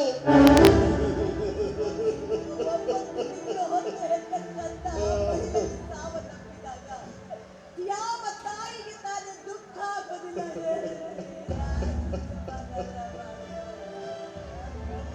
ನಗು ನಗುತ್ತ ಕೈಗೆತ್ತಿಕೋ ಆತನು ಕೊಟ್ಟ ಇಷ್ಟದ ಪಾತ್ರ. ಬಾಳ ಪಗಡೆ ಆಟದಲ್ಲಿ ನಾವು ಆತನ ಆಟದ ಕಾಯಿಗಳು ಮಾತ್ರ. ಬೇಕೆನಿಸಿದಷ್ಟು ಹೊತ್ತು ಕೊಟ್ಟು ಕುಣಿಸುವನು ಆತನ ಇಷ್ಟದ ಪಾತ್ರ. ಸಾಕೆನಿಸಿದಾಗ ಕರುಣೆ ಇಲ್ಲದೆ ಕತ್ತರಿಸುವನು ಪಾತ್ರದ ಸೂತ್ರ. ಅವನಾಟವ ನೋಡಲು ಸಾಲದೆಂಬಂತೆ ಕೊಟ್ಟನೆರಡು ನೇತ್ರಗಳನ್ನ ಅದರಲ್ಲಿಟ್ಟನು ನಗುವಿನ ಅಳುವಿನ ಭಾವನೆಗಳನ್ನ. ಎಂಥ ವಿಚಿತ್ರ, ಎಂಥ ವಿಚಿತ್ರ. ಭಾಷಾಂತ ಸಮಾಧಾನ ಮಾಡ್ಕೊ, ಸಮಾಧಾನ ಮಾಡ್ಕೊ. ಸತ್ತ ಮಕ್ಕಳಿಬ್ಬರಿಗೆ ಅಗ್ನಿಪಟ್ಟ ಕಟ್ಟೋಣ ಭಾಷಾಂತ, ಅಗ್ನಿಪಟ್ಟ. ಮುತ್ತುಗಳೆರಡು ಉರುಳಿ ಹೋದವು, ಮತ್ತೆತ್ತು ತಿರುಗಿ ಬಾರವು, ಹೊತ್ತು ಮುಳುಗಿತು ಬಾಳು ಕತ್ತಲ.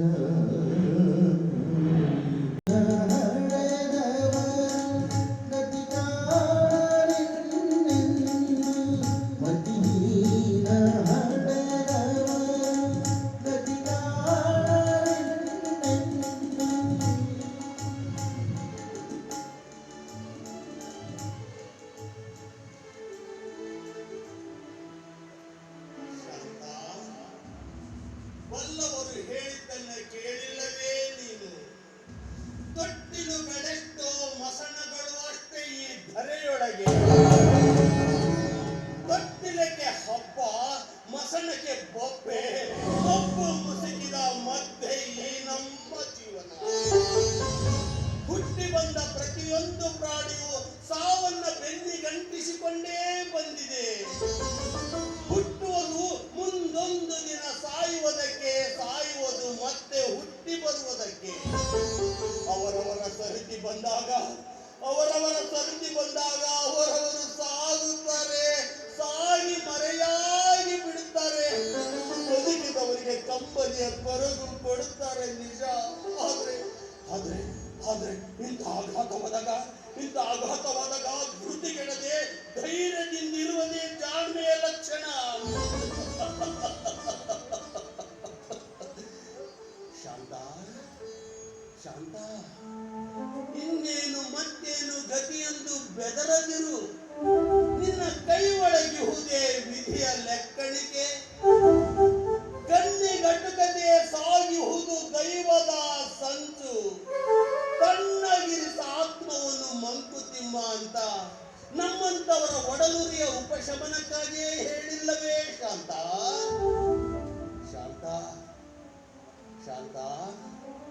ಹುಟ್ಟಿದಂದಿನಿಂದ ಸಾವಿನವರೆಗೂ ಸಾಗಿರುವ ಈ ಜೀವನದ ಪಯಣ ಬಲು ವಿಚಿತ್ರವಾದುದು ಶಾಂತ, ಬಲು ವಿಚಿತ್ರವಾದುದು. ಅಳತೆ ಗೋಲಿನಿಂದ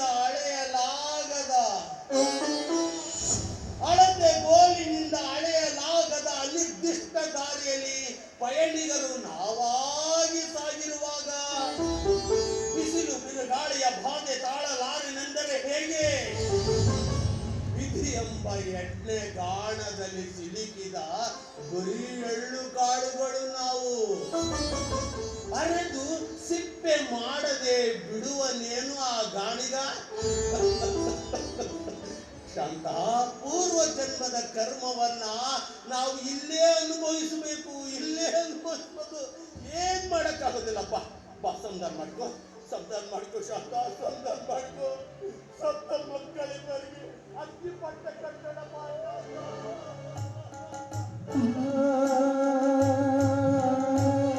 ಆ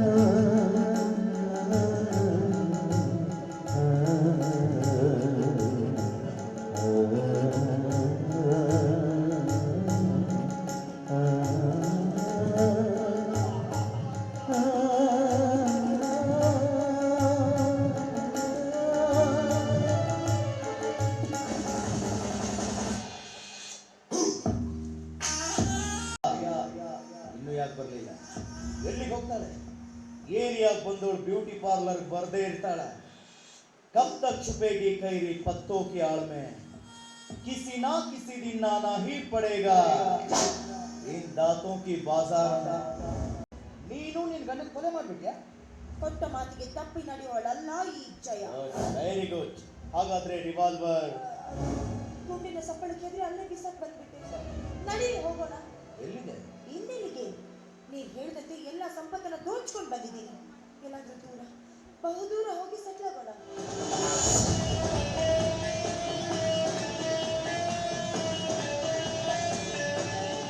ಜಯ, ಇದ್ದ ಬಿಡ್ಬೇಕು ಅಂತ ನಾನೊಬ್ಬ ಕೈ ಬಿಟ್ರೇನಾಯ್ತು? ನಿಮ್ಮಂಥವ್ರಿಗೆ ಬಾಳು ಕೊಡೋದಕ್ಕೆ ಸಾಕಷ್ಟು ಜನ ತುಂಬಿಕೊಂಡಿದ್ದಾರೆ ಈ ಸಮಾಜದಲ್ಲಿ. ಗಂಡನನ್ನ ಕೊಂದು ನನ್ನಿಂದ ಹೇಗೆ ಬಂದಿಯೋ, ನನ್ನನ್ನ ಬಿಟ್ಟು ಮತ್ತೊಬ್ಬನ ಜೊತೆಗೂಡಿ ಹದನಗೊಳಿಸ್ಕೋ ಈ ನಿನ್ನ ಕಾಮದ ತೃಷೆಯನ್ನ. ನಿನ್ನನ್ನು ನಂಬಿ ಬಂದಿದ್ದಕ್ಕೆ ತಕ್ಕ ಪಾಠ ಕಲಿಸಿದೆ. Exactly correct. ನಿಮ್ಮಂತ ಸತಿ ಸೂಳೆಯರಿಗೆ ಪಾಠ ಕಲಿಸೋದಕ್ಕೆ ಈ ಸಮಾಜದಲ್ಲಿ ನನ್ನಂಥ ನವವಿಟರು ಬೇಕೇ ಬೇಕು. ಅಂದಾಗ್ಲೇ ಸಮಾಜಕ್ಕೆ ಗೊತ್ತಾಗೋದು ವೇಶ್ಯ ಯಾರು, ಗರತಿ ಯಾರು ಅಂತ. ನಾನು ವೇಶ್ಯನಾ? ಅಲ್ಲಲ್ಲ, ಮಹಾಸತಿ ಅನಸೂಯ, ಹೇಮರೆಡ್ಡಿ ಮಲ್ಲಪ್ಪ. ಏ ಜಯ, ಅಕ್ಕ ಮಹಾದೇವಿ ನಡು ರಸ್ತೆಯಲ್ಲಿ ಹೋಗ್ತಾ ಇದ್ರೆ ಜನ ಪೂಜ್ಯ ಭಾವನೆಯಿಂದ ಅವರ ಪಾದ ನೋಡ್ತಾ ಇದ್ರೆ ವಿನಃ ಅವರ ದೇಹವನ್ನಲ್ಲ. ಆದ್ರೆ ನೀನು ಬರೀ 18 ಮೊಳದ ಸೀರೆಯನ್ನಷ್ಟೇ ಅಲ್ಲ, ಶ್ರೀಕೃಷ್ಣನ ಅಕ್ಷಯಾಂಬರ ಧರಿಸಿದ್ರೆ ಹೇ, ನೀನು ಮಾಯೆ ಹೊರತು ಮಹಾದೇವಿ ಅಲ್ಲ. ನಾನು ಕೂಡ ಅಧಮನೆ ಹೊರತು ಅಲ್ಲಮನಂತೂ ಅಲ್ವೇ ಅಲ್ಲ. ಪ್ಲೀಸ್, ನಾನು ನಿಮ್ಮನ್ನು ತುಂಬಾ ಪ್ರೀತಿ ಮಾಡ್ತೀನಿ. ದಯವಿಟ್ಟು ನನ್ನ ಕೈ ಬಿಡಬೇಡಿ. ನಿಮ್ಮ ಕಾಲು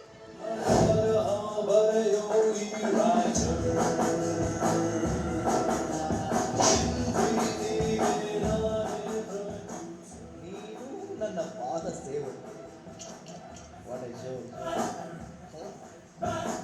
गुल गई गुलशन गई गई तेरी होठों की लाली, अब छोड़ दे मेरे पीछा बन गई घरवाली. ನೋಡ್ಯ, ಹೋಗೋ ಪೂರ್ವದಲ್ಲಿ ಒಂದು ಒಳ್ಳೆ ಮಾತು ಹೇಳ್ತೀನಿ, ಚೆನ್ನಾಗಿ ನೆನಪಲ್ಲಿ. ओसी किसी की दौलत नहीं, पुलिस किसी का जिगरी दोस्त नहीं. ओसी किसी की दौलत नहीं, पुलिस किसी का जिगरी दोस्त नहीं, और रांड किसी की भी औरत नहीं.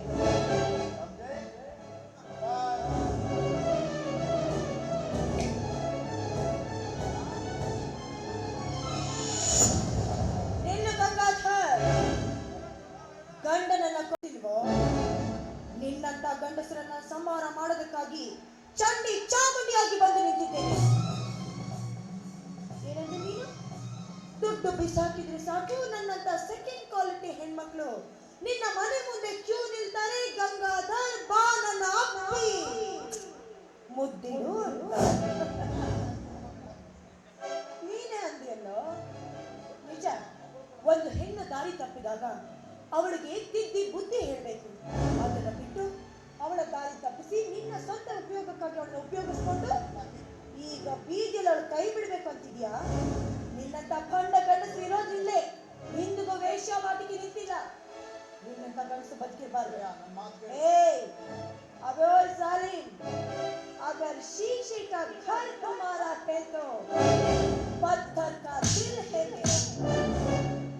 एक ना एक दिन ये पत्थर उठ जाए तो तेरा शीशे का घर टुकड़े टुकड़े हो जाएगा. समझे? काम कन्नाई.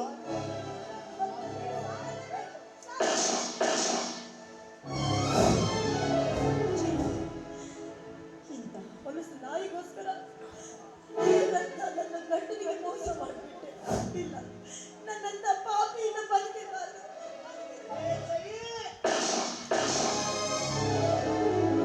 ತಮ್ಮವ್ರು ಬಂದಾರ ನೋಡ್ರಿ, ಬಸರಾದ್ಯ. ದಯವಿಟ್ಟು ನನ್ನ ತಪ್ಪನ್ನ ಕ್ಷಮಿಸ್ಬಿಡ.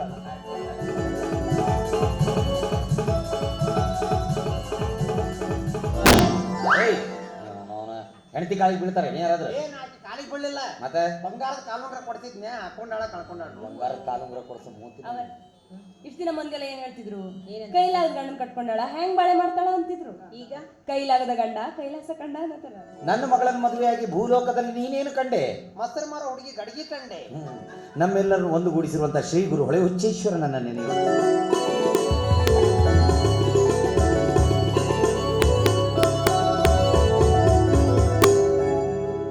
ನಾಟಕವನ್ನು ಮಾಡ್ತಾ ಇದ್ದೀವಿ. ದಯವಿಟ್ಟು ಈ ನಾಟಕದಲ್ಲಿ ತಾವು ಪಾತ್ರ ನಿರ್ವಹಿಸಬೇಕು ಅಂತ ನಾವು ಕೇಳಿಕೊಂಡಾಗ ನಮ್ಮ ಮಾತಿಗೆ ಒಪ್ಪಿಕೊಂಡು ಮೂರು ದಿನಗಳ ಕಾಲ ಈ ನಾಟಕದಲ್ಲಿ ಪಾತ್ರ ನಿರ್ವಹಿಸಿದ್ದಾರೆ. ಅವರಿಗೆ ಸಂಘದ ಪರವಾಗಿ ಹಾಗೂ ತಮ್ಮೆಲ್ಲರ ಪರವಾಗಿ ಅನಂತ ಕೋಟಿ ಧನ್ಯವಾದಗಳನ್ನ ತಿಳಿಸ್ತಾ ಇದ್ದೀನಿ.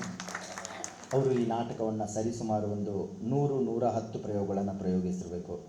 ಅವರು ಒಂದು ಆಫೀಸರ್ ಆಗಿದ್ದರೂ ಕೂಡ ಎಲ್ಲೇ ನಾಟಕ ಸಂಸ್ಥೆಗಳು ಕಷ್ಟದಲ್ಲಿದ್ದಾಗ ಕೈಲಾದಷ್ಟು ಸಹಾಯ ಮಾಡಿ ಹೀಗೆ ತಾವು ಬಿಡುವಿನ ವೇಳೆಯಲ್ಲಿ ಒಂದು 4-5 ದಿನಗಳ ಕಾಲ ಅಲ್ಲಿ ಹೋಗಿ ನಾಟಕವನ್ನು ಪ್ರದರ್ಶನ ಮಾಡ್ತಾ ಇದ್ದಾರೆ.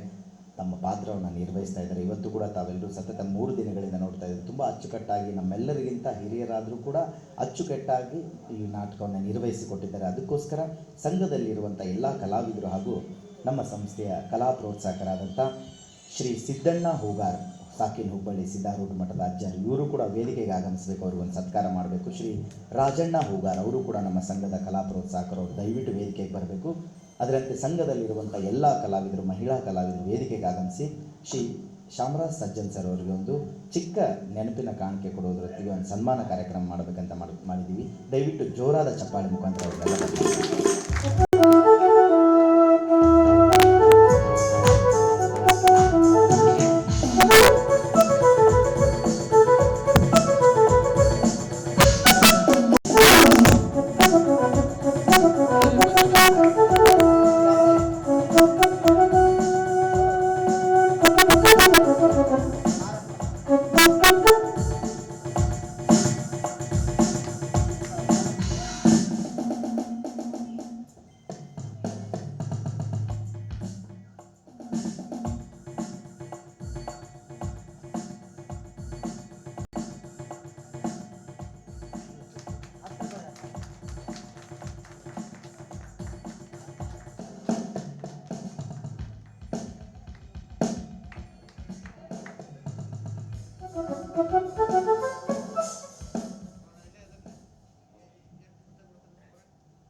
ಕಲಾ ಪೋಷಕರಲ್ಲಿ ಪಾದಗಳಲ್ಲಿ ನನ್ನ ಚಿಕ್ಕ ನಟನ ಪಾದಕ್ಕೆ ನಮಸ್ಕಾರ ಮಾಡ್ತಿದ್ದೇನೆ.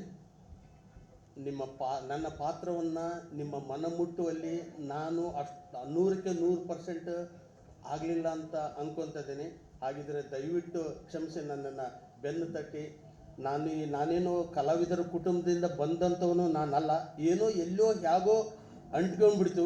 ಇದು ಬಹುಶಃ ನಂದು 105, 6, 7, 8 ಇಷ್ಟು ಪ್ರಯೋಗಗಳಾಗಿದೆ. ನಾನು ಇದೇ ಊರಲ್ಲಿ 10 ವರ್ಷ 2012ರಲ್ಲಿ ಪೊಲೀಸ್ ಇನ್ಸ್ಪೆಕ್ಟರ್ ಆಗಿ ಬಂದೆ. 2022 ಅಕ್ಟೋಬರ್ 31ಕ್ಕೆ ರಿಟೈರ್ಡ್ ಆದೆ. ಆದರೆ ನಾನು ಪೊಲೀಸ್ ಒಂದು ಶಿಸ್ತಿನ ಇಲಾಖೆಯಲ್ಲಿ ನೌಕರಿ ಮಾಡ್ತಿರೋದರಿಂದ ನಾನು ಇಲ್ಲಿ ಅವಕಾಶಗಳು ಬಂದರೂ ಸಹಿತ ನಿರಾಕರಿಸ್ತಿದ್ದೆ.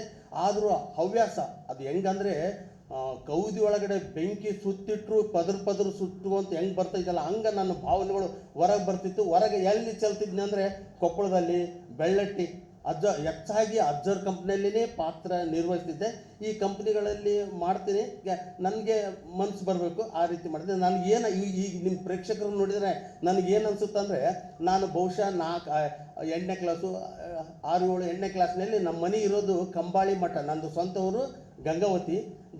ನಮ್ಮ ಮನೆ ಇರೋದು ಕಂಬಾಳಿ ಮಠದಲ್ಲಿ ಪ್ರತಿ ಶ್ರಾವಣ ಮಾಸದಲ್ಲಿ ಪುರಾಣ ಹೇಳ್ತಿದ್ರು. ಪುರಾಣ ಹೇಳ್ಬೇಕಾದ್ರೆ ನಾವು ಏನು ಕಸ ಹೊಡೆಯೋದು, ನೀರು ಹೊಡೆಯೋದು, ನೀರು ಹಾಕೋದು, ಆಮೇಲೆ ಸ್ವಾಮಿಯವ್ರು ಬಂದು ಕುಂತು ಪುರಾಣ ಹೇಳ್ತಿದ್ರು. ಪುರಾಣನ ಅಷ್ಟು ಶಾಂತ ಚಿತ್ತದಿಂದ ಕೇಳ್ತಿದ್ವಿ. ಹಂಗೆ ನೀವು ಅಷ್ಟು ಶಾಂತ ಚಿತ್ತದಿಂದ ಈ ನಾಟಕನ ವೀಕ್ಷಣೆ ಮಾಡಿದ್ದಕ್ಕೆ ನಿಮ್ಮೆಲ್ಲರಿಗೂ ನಾನು ಅಷ್ಟೇ ಅಲ್ಲ, ನಮ್ಮೆಲ್ಲ ಕಲಾವಿದರು ಸಹಿತ ನಿಮಗೆ ಋಣಿಯಾಗಿದ್ದೀವಿ. ಕೊಟ್ಟಿದ್ದು ತನಗೆ ಬಚ್ಚಿಟ್ಟಿದ್ದು ಪರರಿಗೆ, ಕೊಟ್ಟಿದ್ದು ಕೆಟ್ಟಿತನ ಬೇಡ, ಕೊಟ್ಟಿಟ್ಟಿದ್ದು ಮುಂದೆ ಕಟ್ಟಿಟ್ಟ ಬುದ್ಧಿ ಸರ್ವಜ್ಞ ಅಂತ ಈ ಒಂದು ಸಂಸ್ಥೆಗೆ ತಾವೆಲ್ಲರೂ ಸಹಾಯ ಮಾಡಿದಿರಿ. ನನಗೆ ಯಾಕೆ ಈ ಒಂದು ನಟನೆ ಅಂಟಿಕೊಂತ ಅನ್ನೋದಕ್ಕೆ ಒಂದು ದೃಷ್ಟಾಂತ ಇದೆ. ನಾನು ಸುಮಾರು 6 ಅಥವಾ 7, 8ನೇ ಕ್ಲಾಸ್ನಲ್ಲಿ ಹೋಗ್ಬೇಕಾದ್ರೆ ಗಂಗಾವತಿಯಲ್ಲಿ ದುರ್ಗಮ್ಮನ ಹಳ್ಳ ಅಂತ ಬರುತ್ತೆ.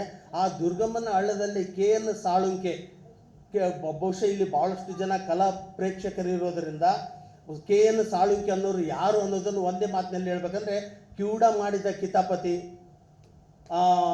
ಈ ಬುದ್ಧಿ ಬಂತು ಭಾಗ್ಯ ಹೋಯ್ತು, ಭಾಗ್ಯ ಬಂತು ಬುದ್ಧಿ ಹೋಯ್ತು, ದೇವರಿಗೆ ನೆನಪಿಲ್ಲ, ಕಣ್ಣಿದ್ದರೂ ಬುದ್ಧಿ ಬೇಕು, ಹುಚ್ಚ, ಹೀಗೆ ಹಲವಾರು ನಾಟಕಗಳನ್ನು ಬರೆದಂಥವ್ರು ಯಾವಾಗ ವೃತ್ತಿ ರಂಗಭೂಮಿ ಆರ್ಥಿಕವಾಗಿ ತೊಂದರೆಯನ್ನು ಅನುಭವಿಸ್ತಿರುತ್ತೋ ಅಂಥ ಸಂದರ್ಭದಲ್ಲಿ ಕೆ.ಎನ್. ಸಾಳುಂಕೆ ಅವರು ನಾಟಕವನ್ನು ಚಲನಚಿತ್ರ ನಟರನ್ನು ಕರೆಸಿಬಿಟ್ಟು ಮತ್ತೆ ಆರ್ಥಿಕ ಮಟ್ಟವನ್ನು ಉಚ್ಛ್ರಾಯ ಸ್ಥಿತಿಗೆ ಕೊಂಡೊಯ್ಯುವಲ್ಲಿ ಅವ್ರ ನಾಟಕಗಳು ಅಷ್ಟು ಪ್ರಾಮುಖ್ಯತೆಯನ್ನು ಹೊಂದಿದ್ವು. ಅಂಥ ಒಬ್ಬ ಮನುಷ್ಯ, ಒಬ್ಬ ನಾಟಕ ಬರಹಗಾರ ಒಂದು ದಿವಸ ದುರ್ಗಮ್ಮನಹಳ್ಳಿ ದಂಡಿ ಮೇಲೆ ಕುಡಿದು ಮಲಿಗೆ ಬಿಟ್ಟಿರ್ತಾರೆ. B.N. ಬಡಿಗೇರ್ ಅನ್ನತಕ್ಕಂಥವ್ರು ಈ ಮೊನ್ನೆ ಲಾಸ್ಟ್ ಒಂದು 1 ಮಂತ್ ಆಯ್ತೇನೋ ಅವರು ತೀರ್ಕೊಂಡು ರಿಟೈರ್ಡ್ SP ಆಗಿ. ಅವರು ಜೀಪ್ ತೊಗೊಂಡು ಹೋಗ್ಬೇಕಾದ್ರೆ ಆ ಕೆ.ಎನ್. ಸಾಳುಂಕೆ ಅನ್ನೋರನ್ನ ನೋಡಿಬಿಟ್ರಲ್ಲ, ಭಾಳ ದಿಗ್ಭ್ರಮೆ ಆಗಿ ಅವ್ರನ್ನ ಎತ್ಕೊಂಡು ಬಂದು ಜೀಪ್ನಲ್ಲಿ ಹಾಕಿ ರಂಗಭೂಮಿ ಅಂದರೆ ನಾಟಕ ಕಂಪ್ನಿಯಲ್ಲಿ ಬಿಟ್ಟು ಬರೋಣ ಅಂತ ಹೋಗಲ್ಕ ಯಾವುದೋ ಒಬ್ಬ ಮೂಢ ಮನುಷ್ಯ, ಸರ್ ಅವ್ರಿಗೆ ಯಾಕ್ರಿ ಅಷ್ಟೊಂದು ಮರ್ಯಾದೆ ಕೊಡ್ತೀರಿ, ಕಲಾವಿದರು ಬೆಳತಾನ ನಾಟಕ ಮಾಡ್ತಾರೆ, ರಾತ್ರಿ ಎಲ್ಲ ಇಸ್ಪೇಟ್ ಆಡ್ತಾರೆ, ಕುಡಿತಾರೆ, ಅವರು ಸಚ್ಚಾರಿತ್ರ ಉಳ್ಳವರಲ್ಲ, ನೀವು ಅಂತ ನಾಟಕ ಕುಡುಕನ್ನ ಯಾಕೆ ಜೀಪ್ನಲ್ಲಿ ಹಾಕ್ಕೊಂಡು ಸರ್ಕಾರದ ಜೀಪನ್ನು ಮರ್ಯಾದೆ ಕಳಿತೀರಿ ಅಂತ ಆ ಮೂಢ ಅಂತಾನೆ. ಆವಾಗ B.N. ಬಡಿಗೇರ್ ಅನ್ನುವಂಥವ್ರು ಒಂದು ಮಾತು ಹೇಳ್ತಾರೆ, ಸ್ವಾಮಿ ಇಲ್ಲಿ ಕೆ.ಎನ್. ಸಾಳುಂಕೆ ಅನ್ನುವಂಥವ್ರು ಬಿದ್ದಾರ ಅಂತಲ್ಲ, ಒಬ್ಬ ಕಲಾನಿಧಿ ಬಿದ್ದಿದೆ. ಈ ಕಲಾನಿಧಿಯನ್ನು ನನ್ನ ಜೀಪ್ನಲ್ಲಿ ಹಾಕೊಂಡು ನನ್ನ ಜೀಪಿಂದ ಅಷ್ಟಲ್ಲ ನನ್ನ ಪೊಲೀಸ್ ಇಲಾಖೆಯ ಘನತೆಯನ್ನು ಸಹಿತ ನಾನು ಎತ್ತರಿಸ್ತಾ ಇದ್ದೀನಿ. ನೀವು ತಿಳ್ಕೊಂಡ ಹಾಗೆ ನೀವು ತಿಳ್ಕೊಂಡಿದ್ದನ್ನು ಭಾಳ ಕೀಳಾಗಿ ತಿಳ್ಕೊಂಡಿದ್ರೆ ಇದು ಸರಿಯಾದದ್ದು ಅಲ್ಲ ಅಂತ. ನಿಜವಾಗ್ಲೂ ಅಂದರೆ ಕಲಾವಿದರಿಗೆ ಸರಸ್ವತಿ ಒಲಿದಿರ್ತಾಳೆ, ಲಕ್ಷ್ಮಿ ಒದ್ದಿರ್ತಾಳೆ. ಒಪ್ತೀರಾ? ಯಾಕೆಂದರೆ ನೀವೆಲ್ಲರೂ ನಮ್ಮ ಕಲೆಯನ್ನು, ವೃತ್ತಿ ರಂಗಭೂಮಿಯನ್ನು ಇನ್ನೂ ಜೀವಂತವಾಗಿ ಇಟ್ಟಿದ್ದೀರಿ ಅನ್ನೋದಕ್ಕೆ ಕಳೆದ 3 ದಿವಸದಿಂದ ನಾನು ನೋಡ್ತಾ ಇದ್ದೀನಿ. ಸರಿಯಾಗಿ ಭಾಳ ಇಷ್ಟಪಟ್ಟು ಪಾತ್ರನ ನೋಡ್ತಾ ಇದ್ದೀರಿ. ನಿಮ್ಮೆಲ್ಲರಿಗೂ ಧನ್ಯವಾದಗಳ ಅರ್ಪಿಸ್ತೀನಿ. ಮತ್ತು ನಿಮ್ಮೆಲ್ಲರಿಗೂ ನಮ್ಮ ಕಲಾವಿದರೆಲ್ಲರೂ ನಿಮಗೆ ಋಣಿಯಾಗಿದ್ದೀವಿ ಅಂತ ಹೇಳ್ತಾ ನನ್ನ ಮಾತಿಗೆ ಪೂರ್ಣ ವಿರಾಮ. ಪ್ರಚಾರದ ರೂಪದಲ್ಲಿರ್ಬೋದು ಸಾಕಷ್ಟು ಸಹಾಯ ಸಹಕಾರ ನೀಡಿದ್ದಾರೆ. ಅವರಿಬ್ಬರಿಗೂ ಕೂಡ ನಮ್ಮ ಸಂಘದ ವತಿಯಿಂದ ಒಂದು ಸನ್ಮಾನವನ್ನು ಮಾಡ್ತಾ ಇದ್ದೀವಿ. ಅವರಿಬ್ಬರಿಗೂ ಜೋರಾದ ಚಪ್ಪಾಳೆ ಬರಲಿ ಅಂತ ಕೇಳ್ಕೊತೀನಿ ನಾನು.